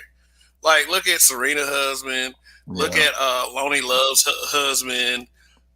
Shit. Look at Kamala Harris's husband. Them motherfuckers act like they be like when they be with white dudes that they be marrying Greek fucking gods. And them motherfuckers be these motherfuckers be some bottom shelf Chad looking motherfuckers. I mean, like I ain't gonna lie. Like, at least some of them do hook up with some of these software execs and shit like that. And you know, like Janet Jackson and Rihanna, motherfuckers like hooking up with oil Cesars. and all You that think they shit. But hooking up with them you or they know, throwing it? They it throwing them ain't bitches never to what them motherfuckers. Remember? I think they throwing them bitches to the motherfuckers Yeah, personally. that's Hollywood. Cause when they on the contract, they on the contract. Oh shit, all that shit might be, cause it's just like a straight up mismatch, and it's like, come on, man, life don't work like that. Usually, when you meet, okay, if you meet a couple and you can see that they complement one another, usually it's what I'm saying, it's within visual as well as what I'm saying, that which they display and exhibit to you. These motherfuckers don't look complimentary at all. And that's the motherfucker she married. Okay, pretty ass. All right, whatever. But yeah, yeah, self hate. Is she mixed? Is she mixed in it? What she is? What she have? What? A lot of people say she's still fuckable. Oh, hell yeah! What the fuck? I mean, shit, ain't nobody stupid. Yeah, she. You just can't bring that bitch to the picnic. You know what I'm saying? But she, you can take it to the hojo all day. I keep telling everybody black men have very forgiving spirits when it comes to certain things like that. Like Yeah. we don't care if they run off and fuck white men. Like they can always come back and get Yeah. re-loose and get open right back the fuck up. But I but mean, shit. You know what I'm saying? but this is somebody who's often got like it was just because of her political views. I don't think there was like any real good reasons. I mean, people used to get mad at her for some of the shit she would say on Fox News, but I mean, I mean, but if she on Fox, the bitch gonna be out of pocket anyway. You have to be out of pocket if you're on Fox. What the fuck she finna do? Fight for the race? but On she Fox TV? but Stacey Dash Stacey Dash is an example of the only way a black woman will be called a self hater or a COON or anything to that effect is if her political views don't align with, people who love Barack Obama. I mean, railing Oh, against God. Obama is what is like one of like maybe the only thing that will make black people turn against black women is, if you go against, What was her main gripe with Obama then? What was that? What was it? well, she was talking that bull, like, well, shit, it was pretty much what the other people saying that they didn't like about Obama. Mm, So okay. So yeah. I wonder how large her black woman fan base is. She went against Obama, so I don't think it's that big. Yeah. Plus, we probably whatever black woman fan base she got probably got smaller recently because she's talking about she want to go back to black guys. Of course. What the look. This is you understand, man. We're the creme de la creme. All right. When you go around the world, nobody gets that type of lustful desire about them besides us. So or if the cats of other nations, if they're exceptionally good looking, okay, yeah. No, we get it just based off the rip that we is us. So I mean, you know what I'm saying? Yeah, she probably but knowing her though, she plays chess, you know what I'm saying, with her celebrity. So, you know what I'm saying, she could be, playing her cards right. Like you say, everybody ain't gonna finna write her off. And in the aspect of people thinking that perhaps, what I'm saying, there are some redeemable qualities about her, what I'm saying, a brother, what I'm saying, might take up the charge. I don't know. You know what I'm saying? That bitch get out of pocket with me one time with some white shit on some fake white bitch shit. You know what I'm saying? She trying to express that. Yeah. Yeah, we have some issues. Whole Yeah, lot of yeah, in pocket issues. yeah, but I bet she makes a hell of a bagel and cream cheese though. I mean, that's Oh, she puts parsnips in that shit, right? yeah, man. Talk about redeeming qualities. This So after a so wrong. so so take a look now. All right, so looking at her, and I'm gonna go ahead and say this. I don't even down, you know what I'm saying, what woman don't give a fuck about it. If you relax your hair and shit, you got self-hate issues, first and foremost. Um, because and the fact when they do it, they always go blind with the shit. You know what I'm saying? It's like how can you do that and then want to say that, well, no, I'm not imitating this other woman who have all these characteristics of hair naturally, organically. You can mimic damn near everything about a hair color and all that shit. Then okay, yeah, it's not a cultural appropriation with that. But you know what I'm saying? They see these white bitches, you know what I'm saying, doing some twerking or something. Cultural appropriation. You know what I mean? Look at that shit. I had a cousin today who sent something on Facebook. Especially when they wear braids. Yeah, well, I mean, well, it's you said especially when they wear what? Like especially when like white women like when they get like braids and try to do dreads, Oh, which they really hate don't look that. good on white women. They hate Like that. it's weird looking to me. It's weird looking to me to see a white woman with cornrows or something like that. But yeah, they hate it like a motherfucker. Like you remember Bad Baby, that little young girl, Catch Me Outside. Yeah. They were getting on her about her hair, and she was saying like, "You wear our hair all the time, and we don't say anything. So why are you saying anything about us?" I mean, like, not that I feel like Black Baby is some kind of mental. I mean, not Black Baby. I mean, Bad Baby is some kind of mental wonder or anything like that. But I Right. think she had sort of a point right there. I mean, look at this Definitely. kind of Definitely. But see, thing. this is the thing is, but that therein shows you the the psychosis, yeah, the psychosis of black women is they don't give a damn. It's just like you're talking to these youngsters and you see them walking around with their pants, you know what I'm saying, ass out and everything, and they'll you talk to them and they'll start rolling their eyes. Yeah, yeah, yeah. I know it came from prison. It means easy access and all that. And my I don't ask no question after that. It's just like, oh, okay, well, you understand that, but that ain't what it mean here. But it's like, wait a minute, man. Even if it didn't mean it, why the hell do you want to walk around with your ass out? How is that considered fashion? How is that considered swag? And if it is considered such, what the fuck kind of swag would it just happen to fit into, man? That so there's a place for everything, but when it comes to self-hate and the disorder of it, oh no, black people want, what I'm saying, a la carte with that shit.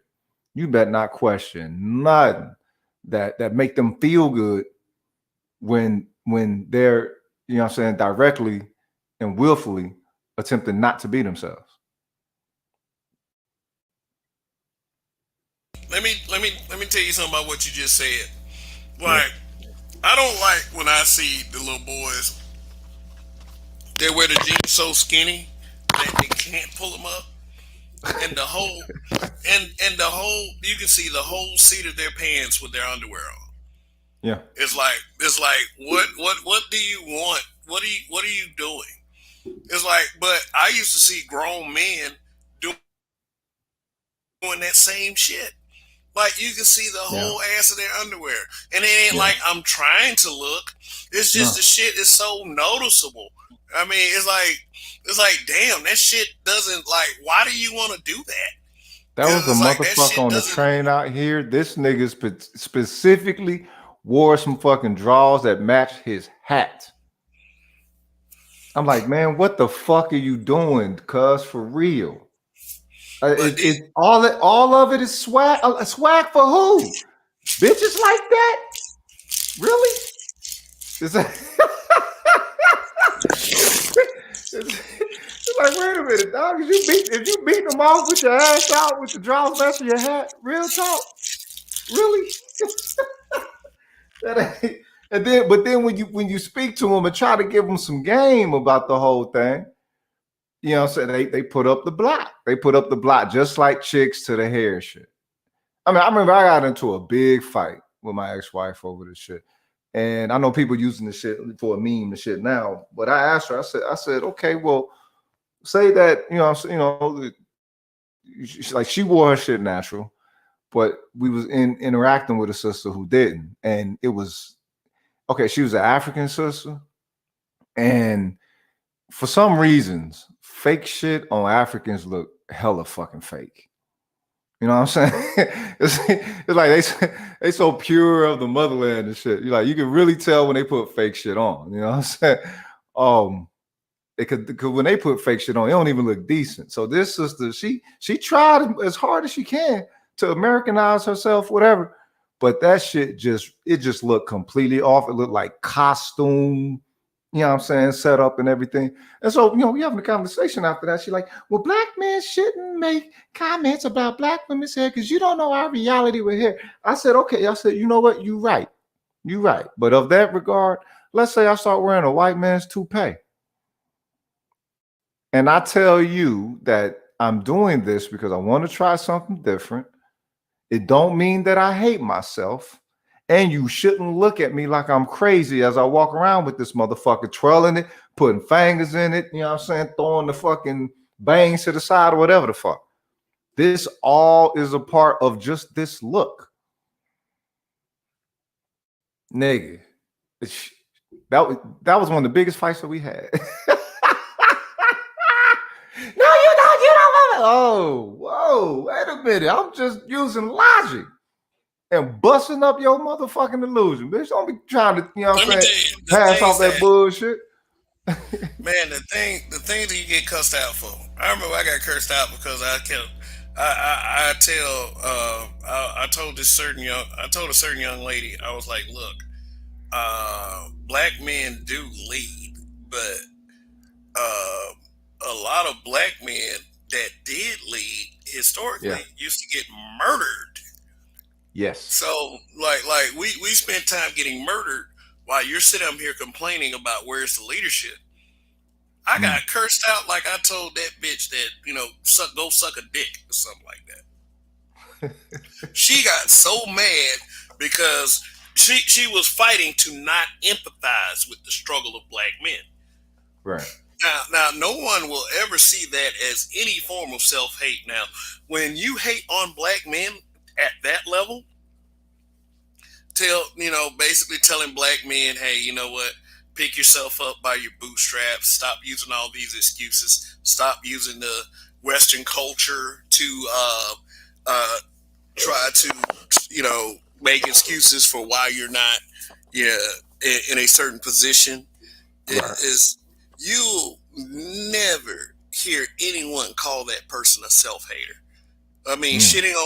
shitting on black men is one of the most pro black things you can do for some of these idiots out here. And I mean, I say the most pro black thing from their point of view, not from mine. Right.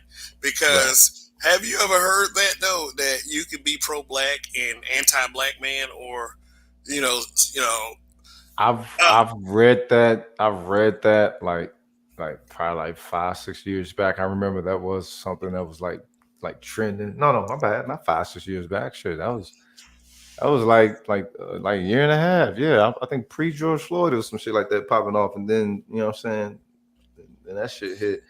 Um, but in an aspect, okay, and that shows you at how is that's why I say it all the time. I mean, we in the aspect of us being a monolith in how this society establishes class levels. You said it earlier in the beginning of the broadcast that what I'm saying, it appears that, what I'm saying, black women, you said something about them being exclusive to themselves or not being a part of the black population or something like that, right? Or their own type of black no, population, I right? was using the whole black women seeing themselves as a separate group type deal. When Ice Cube went on Fox Soul to speak with Vivica and those young ladies who, by the way, the irony of those five women is somehow some kind of way it was black men that put them on. Facts. and shit. Facts. And even with Lisa Ray being on that panel, Yeah. Ice Cube put Lisa Ray on. Yeah. That's why she was so silent though. Yeah, so and I mean, like with Vivica Fox saying, you wrote this contract with Black America. I don't see anything that is specific to Black women. Uh, and Yeah. Ice Cube was like, well, Black people, Black women are included in Black people, and then she persisted to argue with him. But So see, get this. Before she made that statement, did you notice her energy when she made that statement? Did you notice how all of them were looking at the screen when she made that statement? They had spoke about that before. So they had probably conferred with one another prior to speaking to Cube, right? And was able to confer however long they were supposed to. And it never hit them the entire time that look, you are a part of Black America. So if it's that deep within them, like what do you think is the start of that with Black women? You know what I'm saying? You know because I white don't know. white women telling them that they were oppressed by men. That's where that Okay, started. that's Like a start. yeah, like they back in the day during well I want to say during Reconstruction they were about to give Black men the right to vote. Because in their eyes the men led the household, Right. and white women was like, oh, you finna let these niggas vote for us? Hell no. So what they Yeah. did, what white women did, and feminists in particular, was went to Black women and said, hey, they just gonna they these men in these society, they just putting themselves before us and blah blah blah, women's rights, blah. Let's stick together, sister. And Black women, Right. usually what they do when they take Eurocentric behaviors is they'll take it a step further. You But know, that mean that they then when shit happens to Black women, you know what I'm saying? Let's say, okay, to them, I guess it's the system fucking up, right? When it preys on Black women. Because it preys on Black people. It's like, all right, but with them, oh, it's fucking up, right? So when it's fucking up, they actually gotta, you know what I'm saying, like really look away and shit. Then they're not really they can't really dive into an acknowledgement of that because if they go too deep, then they have to go to the color. It's like if you talk, I say it all the time, man. It's like interacting with pilgrims with them. If that's the programming that they under, then the psychology behind that of engaging it is damn sure gonna be aligned with that of those who created the programming. So this is why they try to abstract themselves in so many different manners. And I don't know. That was one sister that came on Rogers panel. I can't remember what it was, but I think yeah. I asked her the whole thing with the whole thing. Um, pardon the pun. Whole thing with the whole thing. Um, I asked her how does it feel. Yeah, because the chick bomb was on there and she was, you know what I'm saying, pro ho, whatever. And that young sister was on there. And I asked her, how does it feel knowing that, this older chick where you supposed to get your jewels from is down with the bullshit that's tearing y'all, you know what I'm saying, that's eating y'all up and everything. And you know what I'm saying, it was negative and everything, but she really couldn't really put it into a certain kind of perspective. The whole thing of that linking with them, that's not there. I think I said this with Charles the other day. Is okay, so there's not a sisterhood, but through the whole aspect of, I guess, them being women or Black women, they're still able to get some kind of illusionist camaraderie behind that, but still not be linked to one another. Like that's schizophrenic. I don't know, but you know what I'm saying? What the fuck? Ain't that schizophrenic? That's kind of odd, ain't it? Like, very, very may well be. um, let me let me respond to something that Petway Boy has said. Said it started with plaquage, oh, okay. placage.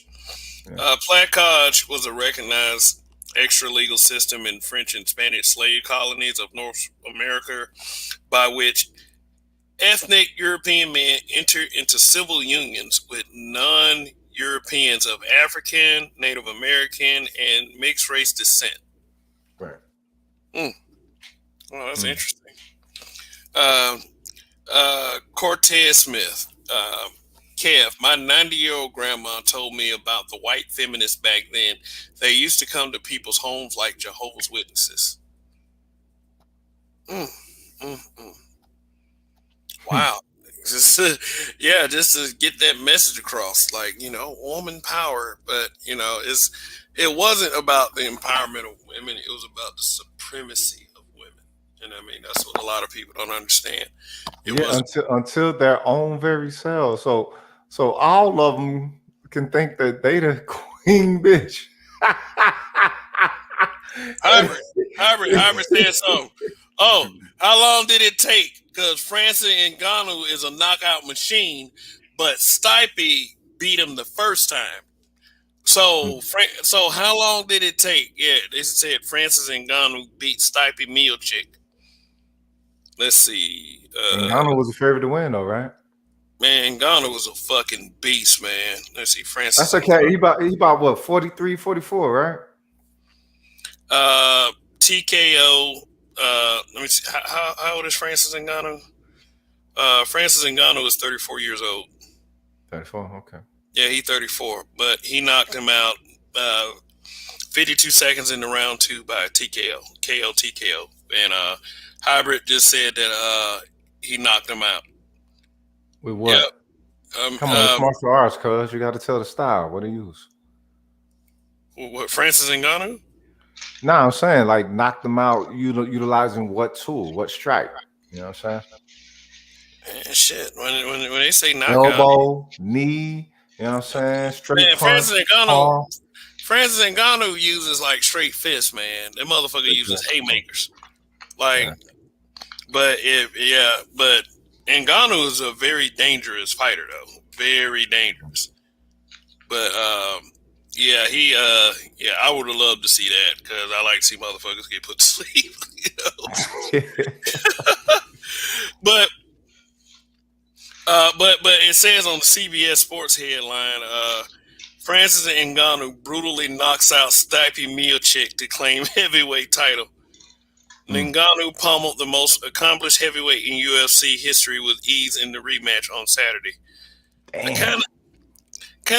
but I kind of saw that coming though, because Ngannou would just be destroying motherfuckers.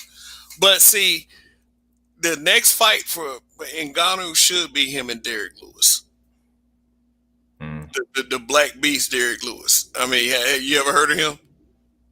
Nah, I try not to follow. I mean, look, I got a little bit of a bloodlusting, so I ain't been able to tap into, you know what I'm saying? Shit that get nigga triggered, you know what I'm talking about? So I've been holding back on, you know what I'm saying, K1, MMA, boxing and shit. From time to time I might catch a little something. Yeah, but that's good, man. So congratulations to Francis Ngannou on a But well fought victory against one of the they're right, one of the greatest heavyweight champions in UFC histories. Stipe Miocic is no joke. I how mean, much he's you weigh? Stipe Miocic. Let me see, how much does he weigh? Uh, see the stats on him. Is Uh, UFC like what, from two, 210 up he's 240 pounds. 240? Damn, yeah. That's pretty big. He's 240. And Ngannou. Oh yeah. What's going on, Y Skinner? Yeah, man. Yeah. What's the deal? What are your thoughts, sir, on what's being said? Like Ngannou, he's 249 pounds, by the way. But yeah, John. And before you get started, Hyper Impact 83. John Jones might not want that smoke. Yeah, John Jones is putting on weight to compete in the heavyweight division. But Jeez. you might. How much you need to put on? Let me see John Jones. Let me see how much John Jones put on. He, Let's see. he need to put on about 30, don't he? Yeah, I mean, he maybe need to not put on a 20. lot. I mean, but he need to put on a lot. But I mean, he need to get in there with somebody like Ngannou or a Brock Lesnar or somebody like that. Mm. Uh, John Jones heavyweight. Let's see. Uh, it was like See, John Jones is seriously bulked up ahead of his UFC heavyweight debut. So who is he supposed to be debuting against? I wonder how Uh, much he put on, and in an aspect of if he's going to stick with his style to even using. You know what I'm saying? Because that's the cat. That's the cat. He's really unconventional with his movements. Like he's dancing around the ring a little bit. That's that cat. no, Jones is pound for pound one of the best fighters. It's just that it's just that Jones has been called a couple of times juicing. Well, I mean, hey, you know, it is what it is. It's entertainment, sports entertainment. It's gonna happen. Shit. Well, That's they said let's see, they say he's at 200. He's at 222 pounds right now. 222. Okay, that's a Wait a minute, he's 240, but he's at 245. How did he gain that much weight? Is I mean, depending on how much he put on, though. What is it, around what 190 something of the base? No, his base is like 205. Okay, so it's base 205. If it's base 205, and you still got a certain amount of leanness to him, yeah, yeah, Two probably wouldn't be too much for him to be able to hit 240. Eat If some that's the pizza base. or something. Yeah, but like when somebody is used to fighting at a certain weight class, to go up like is tougher than going down. Yep. Yeah, because I mean, if you're getting in somebody who's used to being a heavyweight, then you might run into some issues. But let me address this pet weight boy. Quick question: what do y'all think would be a good solution? I think a hard reset will work. I don't know about a reset in the U.S. though. Yeah, It's okay. So my thing is, I'm thinking that this shit's gonna have to play itself out. That's my thing. It's already started. It was started well before any of us got here, and I think that for us to desire, I guess you say a solution, you know, what I'm saying that's laced with some finality in it. I think it's a little bit early, you know. So I think it's presumptuous because you again back to the whole Harriet Tubman thing. I saved hundreds. I could have saved thousands. Imagine you having to convince a motherfucker doing slave times that they're a slave. Whatever the fuck else they could have been to themselves, I don't know what it was. Obviously, Harriet found that shit out. But well, you know, you're dealing with a people who lived like was born a slave, lived as a slave. All they knew was slave, I and can you know, I can dig it. I can dig it. But you yeah, know I can what? see, One I can thing see Harriet. everybody knows human is pain. Oh yeah, yeah, yeah. Pain and suffering, yeah, is pretty universal, no matter what. That's universal. Like you know, Harriet Tubman probably walked up to the slave that's used to getting his ass whooped. You know, you don't have to put up with this. And then he's like, "You mean to tell You me I know don't you have to don't take need those lashes. like you mean to You don't tell need me those I don't have to scars. take these beatings? Man, hell yeah, let's get this shit hurt, God. Like, I don't need these scars on my body. I don't know.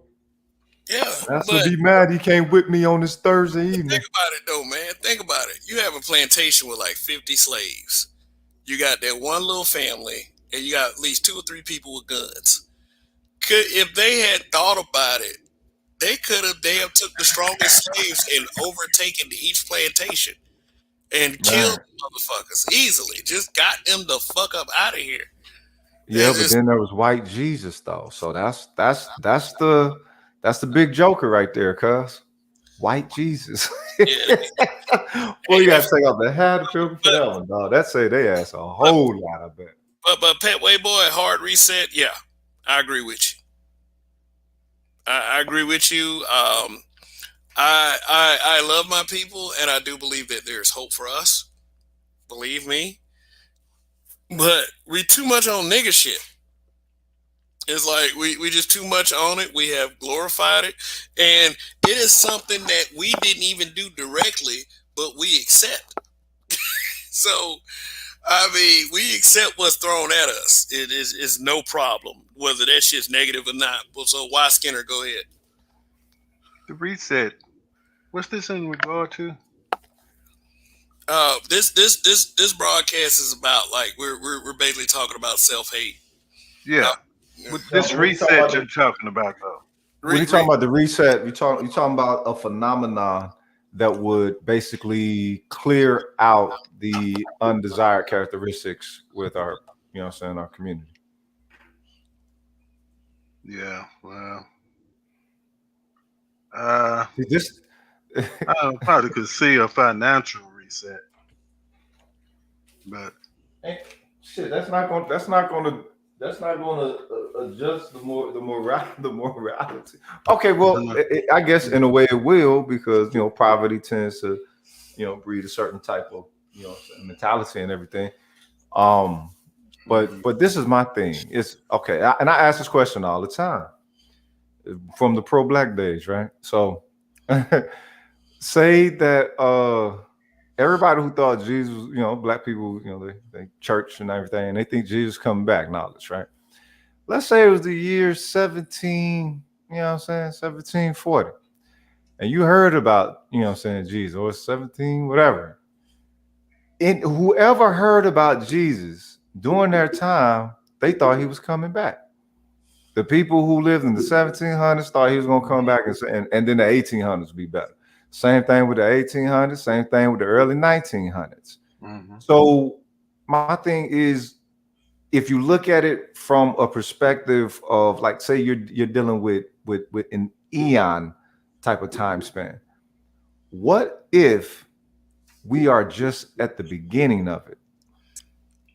I understand that Could it's been be. a long time. I know it's been a long time, but what if this was just the beginning, and there was like another, you know, what Yeah. I'm saying, 800 Yeah. years ago with this shit? Yeah. It could be. You know what I mean? Uh, but you know, according to the scriptures, when he talked about nation coming against nation and kingdom against kingdom, Yeah. that was pretty much in the beginning of the 1900s. You know, World War I and World War II. Okay. So that could have been a lot of the scholars say that that was the beginning. I mean, but it was only And like five nations involved, though. That ain't, you know what I'm saying? That ain't the whole world. That was, you know what I'm saying? U.S., yeah, Germany, well, that France, was world wars. Britain. They were world Uh, wars, though. Nah, them motherfuckers called them world wars. That was white wars, cuz. What the fuck? Who the fuck else was in it? It was all pilgrims and some Germans. I mean, Yeah, it's some Japanese sprinkled in or whatever. yeah. That's not, World War One and Two was just White War 348 and 349. But think about how many nations was involved in it. There's a lot of nations involved in it. So, but I mean, we could be in the middle, you Yeah. know, because if you think about Jesus saying it, heck, I mean, somebody who lives forever. You know, you could be at the beginning, you could be in the middle, or at the end.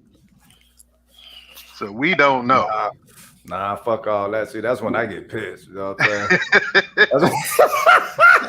Oh no, no, so I don't give a fuck who the fuck running it. God, Jesus, Buddha, Allah, any one of you. I got some explaining to do for me. You The know what fact I'm that saying? I think my Stacey goddamn Dash, humanity is supposed to be a whole lot better off than what it is. they probably would call Stacey Dash a self-hater. Church and stuff. Mm-mm.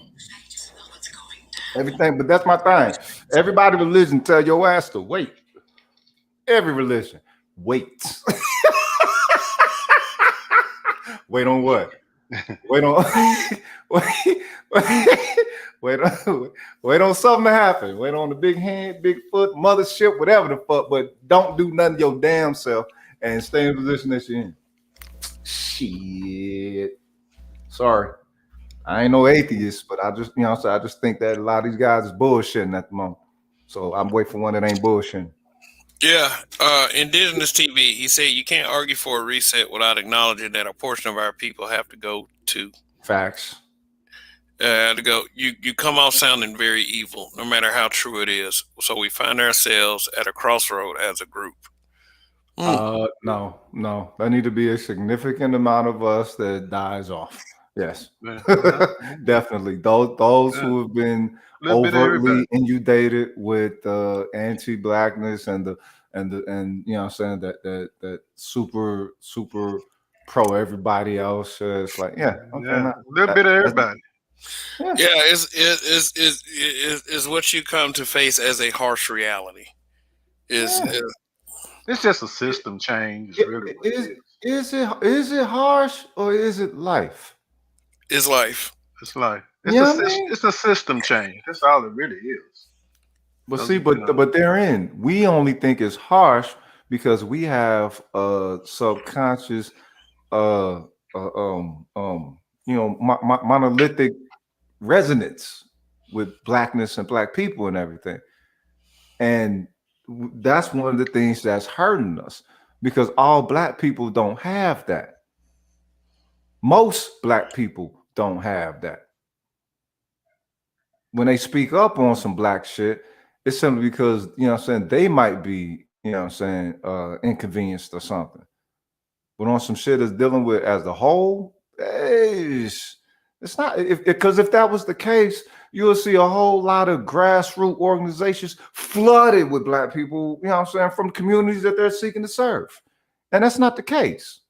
You know what I'm saying? The majority of black people got, you know what I'm saying, chronic pilgrim desires, pilgrim acceptance desires. Now, I mean, let's say that we, you know, saying develop or demise some type of method that you could use in order to measure that accurately, and then you know what I'm saying perhaps maybe the culling of the herd, you know what I'm saying, can be a little later on or so, but there is, and this is and again back into the black pillism, you know, so these factors are really, really heavy for us to have to sift through. And on top of that, continue to possibly, air quote, combat that, which is still ongoing, you know what I'm saying, planting seeds within the head of the people that got them thinking negatively, you know what I'm saying, on the subconscious side of the game, like with the, you know what I'm saying, Lewis and Clark experiment, you know what I'm saying? Like if you did the doll experiment in this day and time, what you think you would get? I think that the doll experiment in this day and age would kind of improve just based on the virtue signals that you're seeing on TV these days Right. because they're all about Black Lives Matter, Black Lives Oh this, Black Lives God. that. Yeah, that Yeah. So they you probably get some different results from the doll test nowadays. Now, a few years back, yeah, they Right. picked that white doll in a heartbeat. Okay. All right, but let's go back even further than that. The paper Yeah. bag test. Ooh. Okay. paper Yeah. bag. Yeah. No, the sorority, the Alpha Kappa Alpha, like Yeah. back in the early days of its history, used to have Hmm. a paper bag test. If a sister was darker than that paper bag, they couldn't get in. Oh, I heard something about that some time Yeah. back. The HBCUs used to do that. Howard University was notorious for it. Really? Yep. Okay, like nowadays it's kind of like that too. And they don't have the AKAs don't have any dark skinned women. That's why, like, that's like what I usually see with AKAs. I do see a lot of dark skinned sisters push to be a part of the AKAs based on their history, and it comes to a point where I start to ask, well, where's your pride at?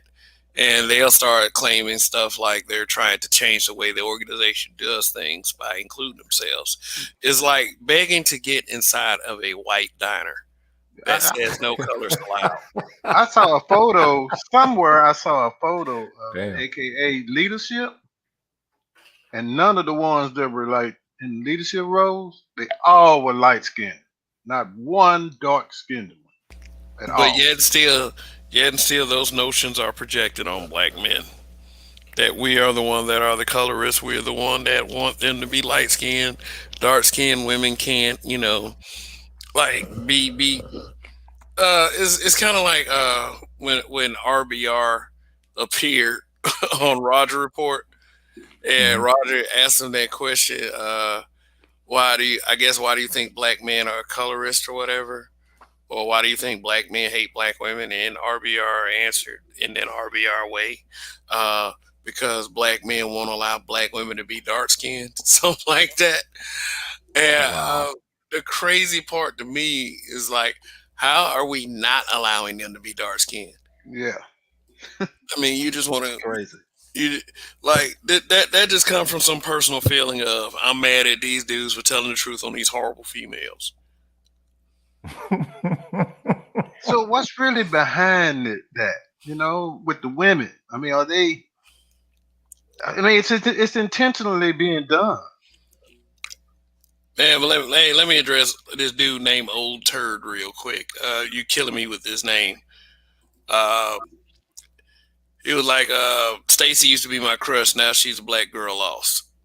And it was like, to Don't me, talk about my girl now. That's my that's girl. coming from somebody named Old Turd, though. So you gotta understand that. But, That's my girl now. but y'all be coming up with some crazy names on here. Like, like I was thinking outside the box when I said Kev. So it's only three letters.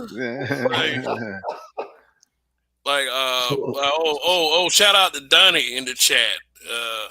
From No YAS4W. shit. You ain't shit for watching. Yeah. Long live the habitual line steppers. Long live. What Skinner? What you mean when you said like where does it come from? What you mean?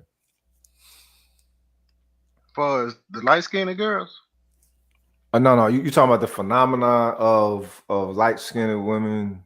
yeah, I why the would say AKAs are just intentionally not letting dark skinned women in the leadership roles? Because I saw a photo of that. isn't this a superiority thing? I mean, if that's what it is for the pilgrims when it comes to those skin color shit, oh, what would it be to Is those? that is that a better showing for them?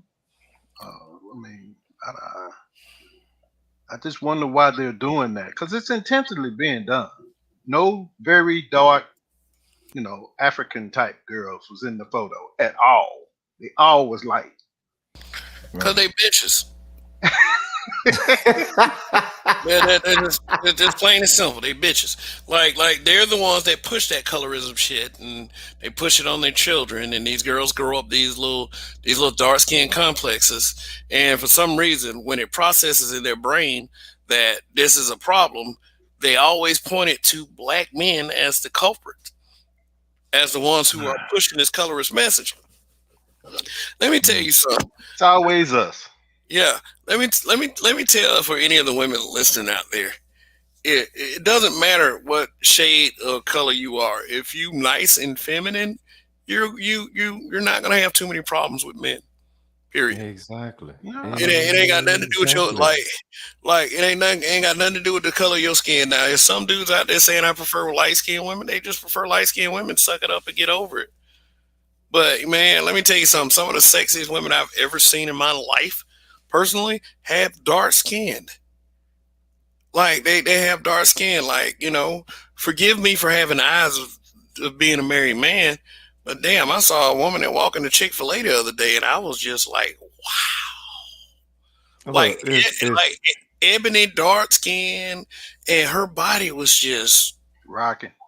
off the yeah. charts. Booty was magnificent. Like bootylicious, huh? Yeah, and it's just like All that. and the one thing that I noticed about myself, I didn't care if she was dark skinned. She was dark. I mean dark. Not brown, I mean dark. She was A so pretty chick is a pretty sexy. chick. Yes, Yeah. Pretty chick is a that's pretty what chick. that's what we try to get through these sisters' heads. We don't care about the shade of your Yeah. skin. We No. it's like if your looks are intact, shit, we're not gonna care Yeah. about stuff like that. So Yeah. if it bothers them to that degree, then could it be assumed that this is part of their trauma that they have? Their specific trauma, Yeah, or you know there are what? or there are actually individual traumas created by the faulted manifested social class system within our own community. You know what I'm saying? Like it's like really dark people have realities that light skinned folks don't have in America. You know what I'm saying? Now, yeah, you're both black and everything, but in regards of how your blackness is interacted with within America could be different. You know what I'm saying? And maybe we need to take that in consideration. Not no aspect of nobody, you know what I'm saying, better or putting somebody down. Well, Perhaps maybe they don't have a healthy way of looking at such realities. I'm pretty sure like the black people who were passing, like you remember that, you know, saying, you know, passing and all that. They had a whole different type of reality, you know what I'm saying, of a black reality, you know, than those of us, you know what I'm saying, who Well, was, you know what I'm saying, part of the Venom suit folk, you know what I'm saying? can we call them self-haters then? That's the thing is, I think because if you look at what he started off with Sheriff, whatever Cuz Clark is, whatever, that is direct self-hate, right? It's not no aspect of a trauma. It's him choosing to do so. With these sisters, clearly, you know what I'm saying, they're dealing with some element of trauma. So again, perhaps there's gradation that needs to be applied to the context of how we define self-hate as well. And like it's this shit is layered, cuz this shit is this shit is so layered. You almost don't even want to tackle it. But it's like, God damn, you get tired of seeing it. So it's like, shit. You know what I'm saying? Let's get the roguish neutron on. See if we can think our way out this motherfucker. God damn, there's so many layers to it. Now, people would probably say that I was somewhat self-hating. Have you ever been to a government agency like a registration office, a post office, a records building, or something, and black women treat you like shit? The ones that help you. Yep. Yep. Look, yeah. and I shoot. I guess I'm a self-hater because every time I have to do that, oh god damn, I got to go to the records building. Let me get ready with these bitches. All right, man, hold up. You gotta take a shot before you go. Yeah. Yeah, I didn't counter that shit before. I didn't counter that before. I mean, they give you a heart that way. What do you want?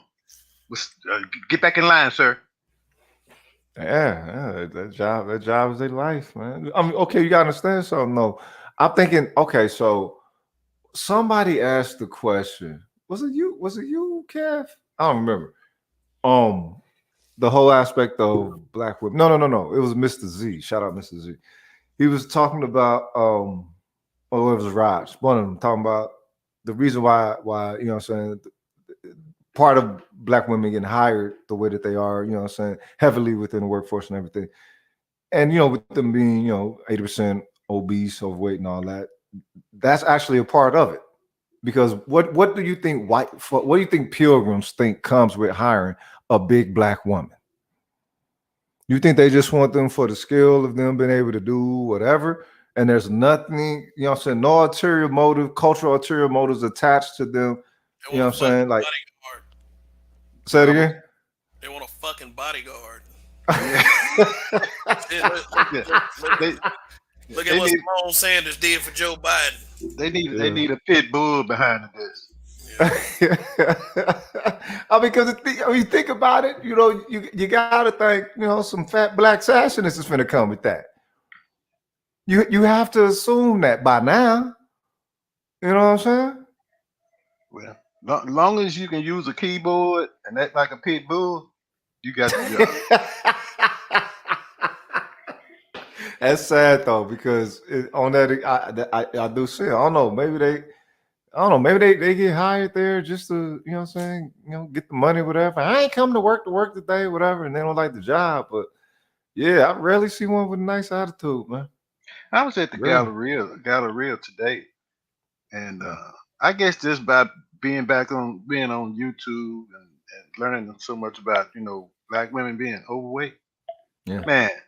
I Paying mean, attention to it now. I was walking up and down the mall. I went to Macy's and different stores, and man, it's just ridiculous. Yeah. All the black women that I saw that was overweight are obese. Yeah. and they're not all of them, but several of them had on these little short shorts with their belly showing. I'm like,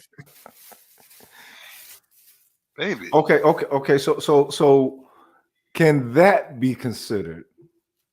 You know what? I ain't gonna ask. Can that be considered? Because I've always thought so. Seeing as how old nigga profession is and everything, certain level of obesity, can that be considered self hate? I mean, really think about it. Certain health perspectives that folks, you know what I'm saying, have within their reality that are avoidable. Like that, there's been many a time where I've been somewhere, you know, and motherfuckers is praying for God to take care of an ailment, a physical ailment that exercise would eliminate.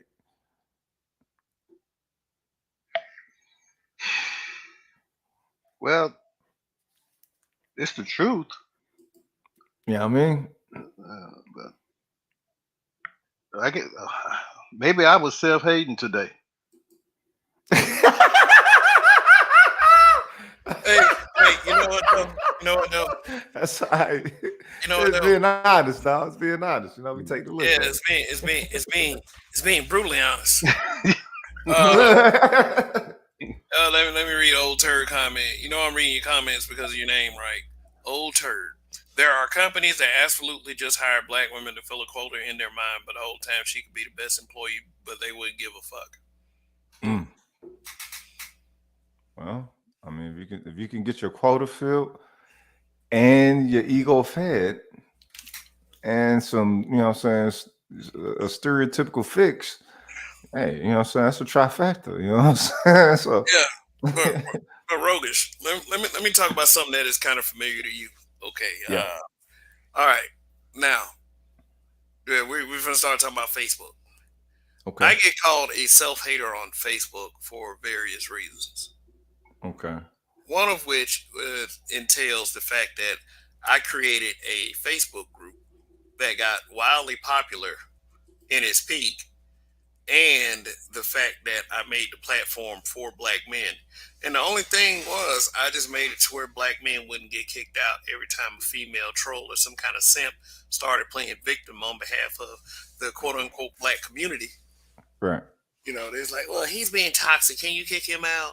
And people used to literally inbox me like, oh, why don't you kick this person out? Or why don't you say anything to this person?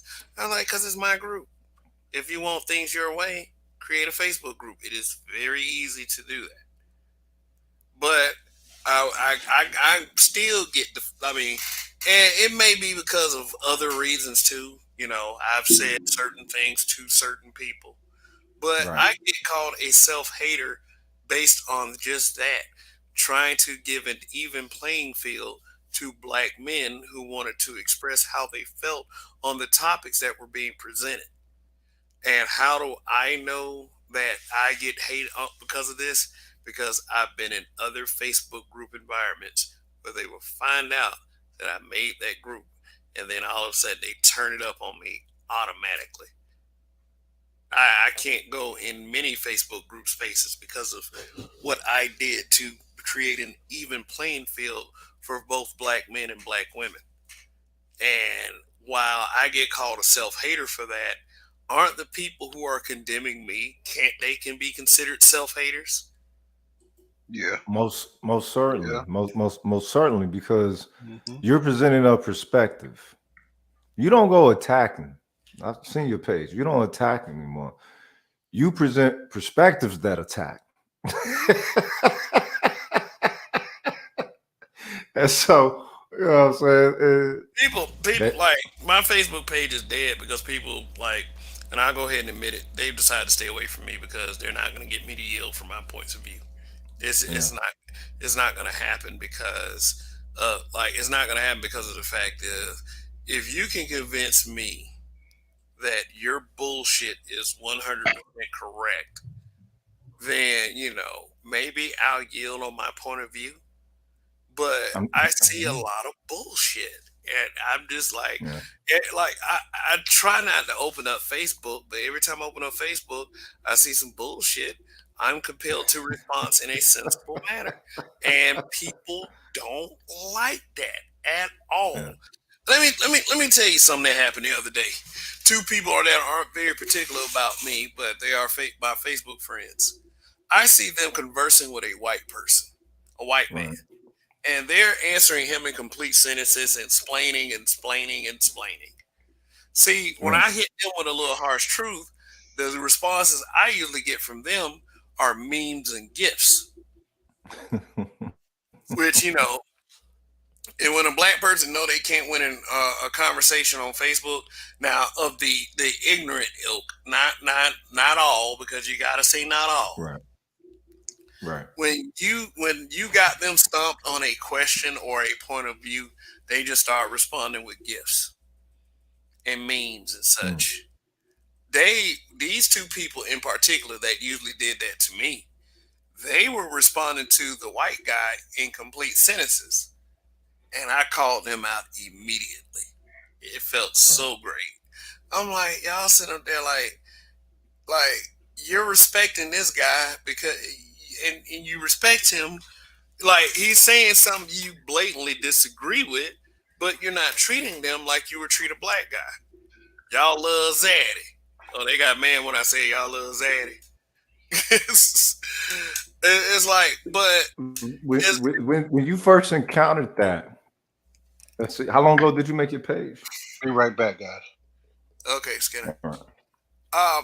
No, I made the group Your toward group, the your group page, yeah, I made the group at the end of April in 2017.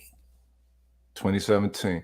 And when you made that, the intent that you had, did it mirror the intent that you developed when you encountered that very first fuck you? When you knew you had no ill intention with whatever you put up there, but it hit you that, like, Let wait me a tell you minute, something. hold up. Let me t- let me tell you something. I Yeah. let me tell you something. For creating that group, I've never been called a bitch by black women so many times in my life. You Right. bitch, fuck you, bitch, bitch, bitch, bitch. I mean, wow. And I pretty much ignored it for like the first 2 months, but when it became excessive, I started trolling the motherfuckers. It's just Mm. Donnie can tell. Donnie can tell you. Donnie was like my first appointed admin in that group. Like he this is where I know Donnie from. Donnie can tell you how badly people turned against me because of that. Because I gave an even playing field to black men. A Right. lot of black women and a lot of black men did not appreciate that. How dare you, Kevin? It's like, who is this guy? Oh, he old. He need to be taking his Metamucil. Oh yeah, because when you're past 40, you're old on social media. Yeah. Yeah, When it's you like said you he got avoided it, when you avoided it, what was some of the methods that you was utilizing in order to be able to absorb them darts that they were sending you? Well, before you said, all right, you know what, fuck it, it's this is war. Not only you just an aspect of protection, but nah, fuck that. you have to I first need make up in your mind. You have to first make up in your mind that what they're saying is absolutely fucking junk. right. It's junk. It's stupid. So it has no weight whatsoever of even being considered to be analyzed or whatever. It's just, just idiocy, right? So you're dismissing idiocy, I right? try to dismiss idiocy as much as I can, but it does become very excessive at times. Right, It right, and it does become disappointing. It's like right, you guys will go that far just to tear me down and complain about me not doing certain things, but y'all are not doing the same things. Like they was like, why are you not going after white supremacy? I'm like, first of all, I am going after white supremacy. Second, whenever a non-black shows up and starts clowning, where are you guys? You're right, nowhere to be found. right. So fuck out of here. But I'll that's the see. thing. White supremacy is the gimmick. That's the whole thing. It was it's like old dude said. I think it was Dame Dash. He was talking about marketing or something like that, and he spoke on how how I think he said it was you got Rolex, right? And you got Rolls Royce and stuff, and you don't see their commercials, you don't see their cars everywhere all the time, but you notice that they stay in business, right? They stay in business. You don't see their products around all the time, but they stay in business, make great money. He said, well, I think he said, uh, Rolex invests within Tag Heuer. So Rolex is the creme de la creme, right? It's the top of the top. That's where the desire is created.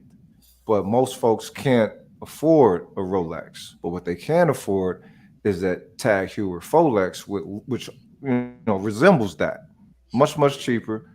You know what I'm saying? You get to fool yourself a little bit, and a lot more people are going to do that.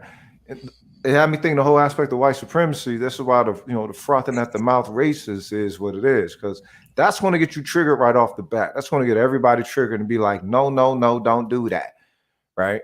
But then the lighter aspect of it is that which people don't want to pay attention to.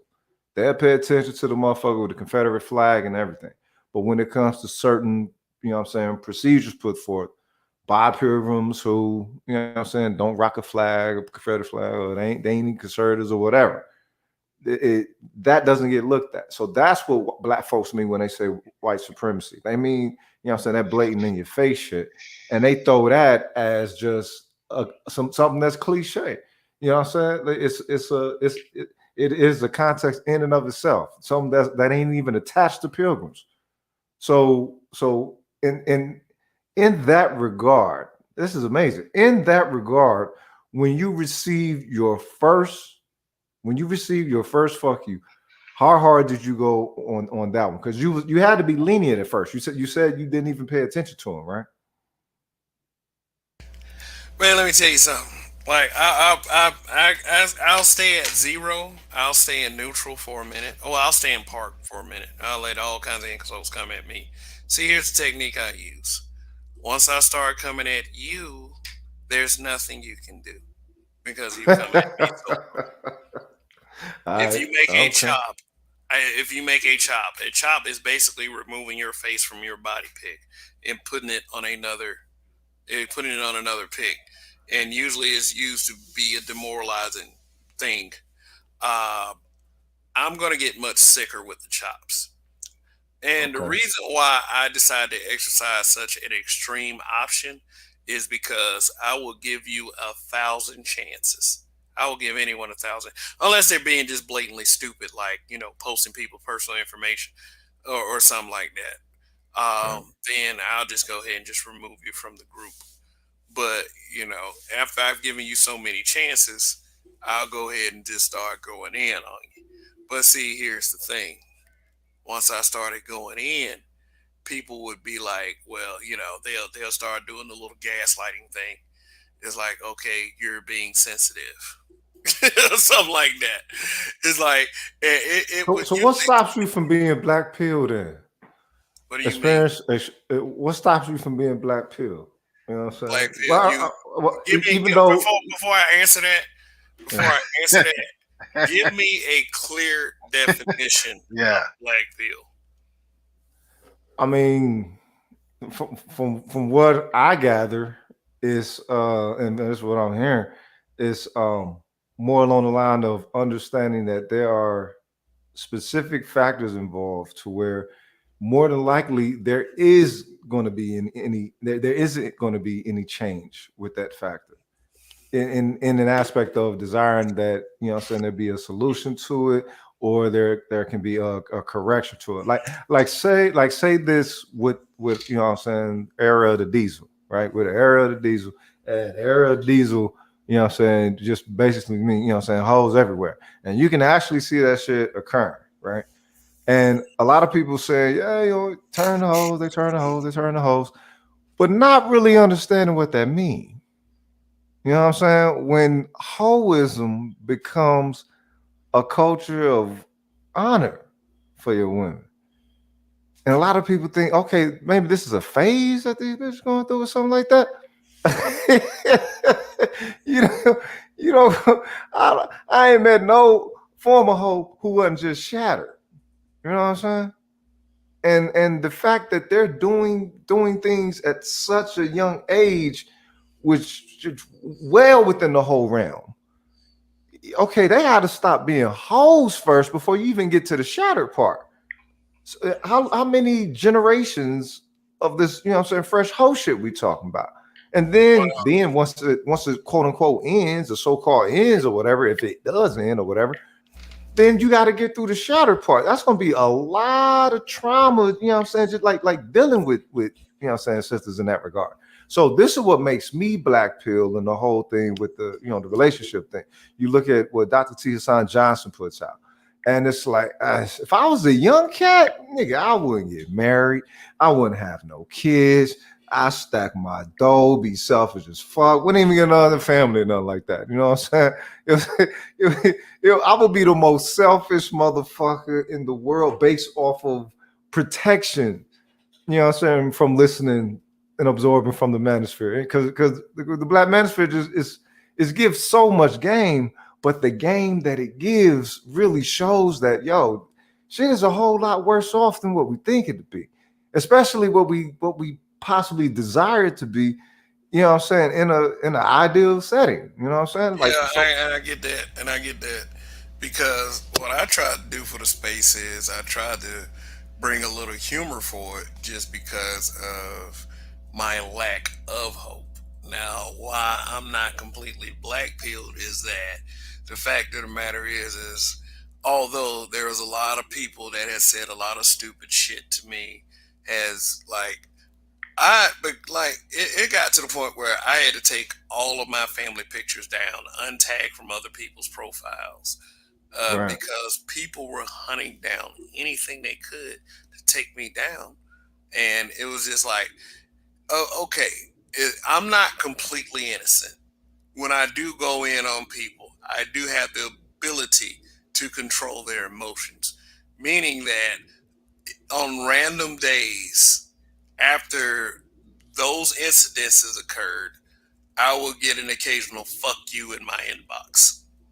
right. Like, I still get them to this day. Fuck you for creating that group. Fuck you for you being you.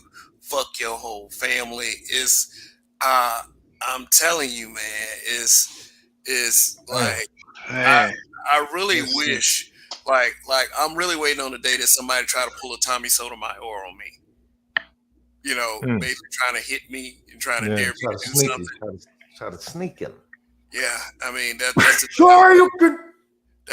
that's the day I start debuting some wrestling moves that feel very real. Oh, this wrestling's Yeah, fake. No, this real wrestling. This is what we gonna do.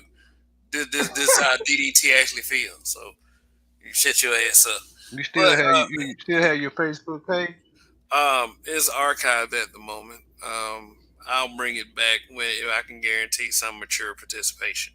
Not really trying to control what people say, but at the same time, if like I want this, I want that space to be what I envision for the space to be able to have serious discussions, but at the same time, black men lead around here. That's that was the whole point. Is like to establish some kind of ground with black Right, men. You know, if one thing that used to upset me was when the space gets attacked, black men won't defend it. And I'm not expecting you to defend the space that I created, but at the same time, if you're going to defend anything at all, if you're going to stand your ground on anything at all, why don't you just get some practice here? But niggas used to inbox me saying I left the group because there were too many females there. Oh, really? Yeah, yeah, yeah. I mean, I used to hear the weirdest shit. Like, I was the worst person in the black community just over a Facebook group. Like, and being called a self hater, being called someone who hates his mom and all this other stuff. I understand exactly how the narrative can be misused. right, It's like you're not going to ever point out a real self hater, and that's what is. It just that this is what I believe from just what I've observed is that there would never be any real self hate identified. But, God, fellas, it's that time of the show. Let's go And ahead and close it Mhm. out. Let me get your closing statements, and I promise I'll come up with a great topic for any given Sunday. Because I know Mhm. both of you will be back. Because y'all are quite regular here, so so Mhm. I mean, for real, it's like having regulars like you guys. Like you guys are you guys are great people, and I appreciate it. So let's get those final statements because I'm about to fall asleep. All right. Another good show. I come in. I kind of got in a little late, Mm, but pretty good topic. Uh, I didn't get to talk about Stacey Dash very much. No, that's my girl. oh yeah, you said that on last Yeah, show. You talking about Stacey Dash? yeah. Because if I could get in the swimming pool with her, I'd forget about all y'all. Wouldn't care. God damn. That's a real thing. but it, but anyway, thanks, Kev, and I'm out of here. Peace. All right, He all said, right, I forget Rogish. about all y'all. Oh shit. All right, so yo, respect, long live the Bishop Line Steppers. Thanks for the hospitality, Kev. Um, I don't know, when it comes to those self-hate thing, I just think it's heavily layered. The whole colorism thing. I think, you know what I'm saying, it's partially of it is a reality and an aspect of the different gradations of black people that there is, you know what I'm saying, skin color wise, interacting with the so-called assumed base perspective of, you know what I'm saying, whiteness or whatever. And that being what was judging black people as a whole. Even though, you know what I'm saying, you got many different hues, different realities, whatever. Um, I don't know. I think a person, if to find out if you are not suffering from self hate, look at yourself and your naturality. And if you have any issues with that, that's there you go. Where it comes from slavery, where it comes from, you know what I'm saying, society or whatever, take a look at yourself and your naturality. And if you see any negatives, ask yourself, why do you see a negative with something that's natural with you? That's it. Y'all take care of yourself. Y'all be safe and peace.